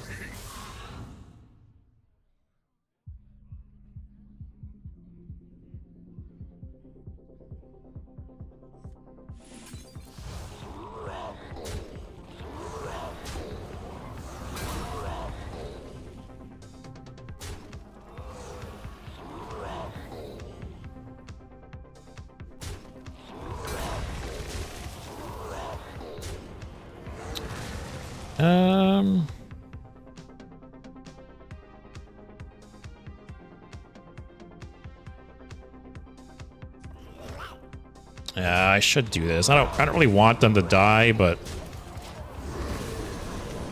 wow, that very lucky cliff dive turned this game around potentially. How much potential damage do I have here? I have 1 skirting death. How many goddamn phases is Phasey gonna play? 6, 12. He has so much. He has a bunch of armor, right? This game's over. Yeah. That, like I said, Reno, specifically having Reno ready to go on 10 won him that game. Oh well. What I am going to do, though, like you said, Shock, I want to take a look quick at the different evolve targets. Got Apollo. All right, so let's look standard. Let's just clear. So let's look in standard. Let's say 7. And then I want to do minions. So we got 7/7 taunt, 4/6 taunt lifesteal. This one kind of sucks. Should have rush or something. You can't. So correct me if I'm wrong. I'm pretty sure you can't evolve into Titans, right? This guy's good. This sucks. This sucks. That's good. It's okay. That's nice. That's okay. That's kind of meh. That's nice. That's okay. That's good. Wait, that's like some good options here. This is nice. That's nice. That's okay. Okay, let's check out 8s. So, Cagehead, obviously nice. Ildari Inquisitor's nice. Caligos, potentially okay. Tyrion's nice. Alakir's nice. Wretched Queen. Dreadlord's nice. This guy's okay. Grom's good. I would say the 8s aren't bad. You know, definitely the 7s looked pretty good too. 8s weren't bad. What are 9s like? All right, the filters are failing me. Okay. So that sucks. That's okay. Hey, that's six damage charge. Not the worst. That sucks. That's okay. That's good. That's good. Bot face is nice. Monstrosity's nice. Oh, most of the 9s actually are pretty good. Ysera's okay. Sleepy Dragon's okay. This is really gonna suck once the mini set comes out. Huh. Yeah, so I think 7s and 9s are better than I expected. Maybe I should be more willing to go for them. But please, getting late in Europe. Yeah, so this will be at the end of the stream, though, so it is good timing. Like I said, I understand I have a lot of European viewers. So, you know, my birthday stream will be the 16th. So it'll be about a week and a half. So, yeah, for all the European viewers, I'll be streaming very, very early for you guys. But other than that, I want to thank everyone for watching. The deck was really, really fun today. I actually really enjoyed it more than I expected to. But as always, thanks everyone for watching. Hope you guys have a good night. Hope you guys have a good weekend.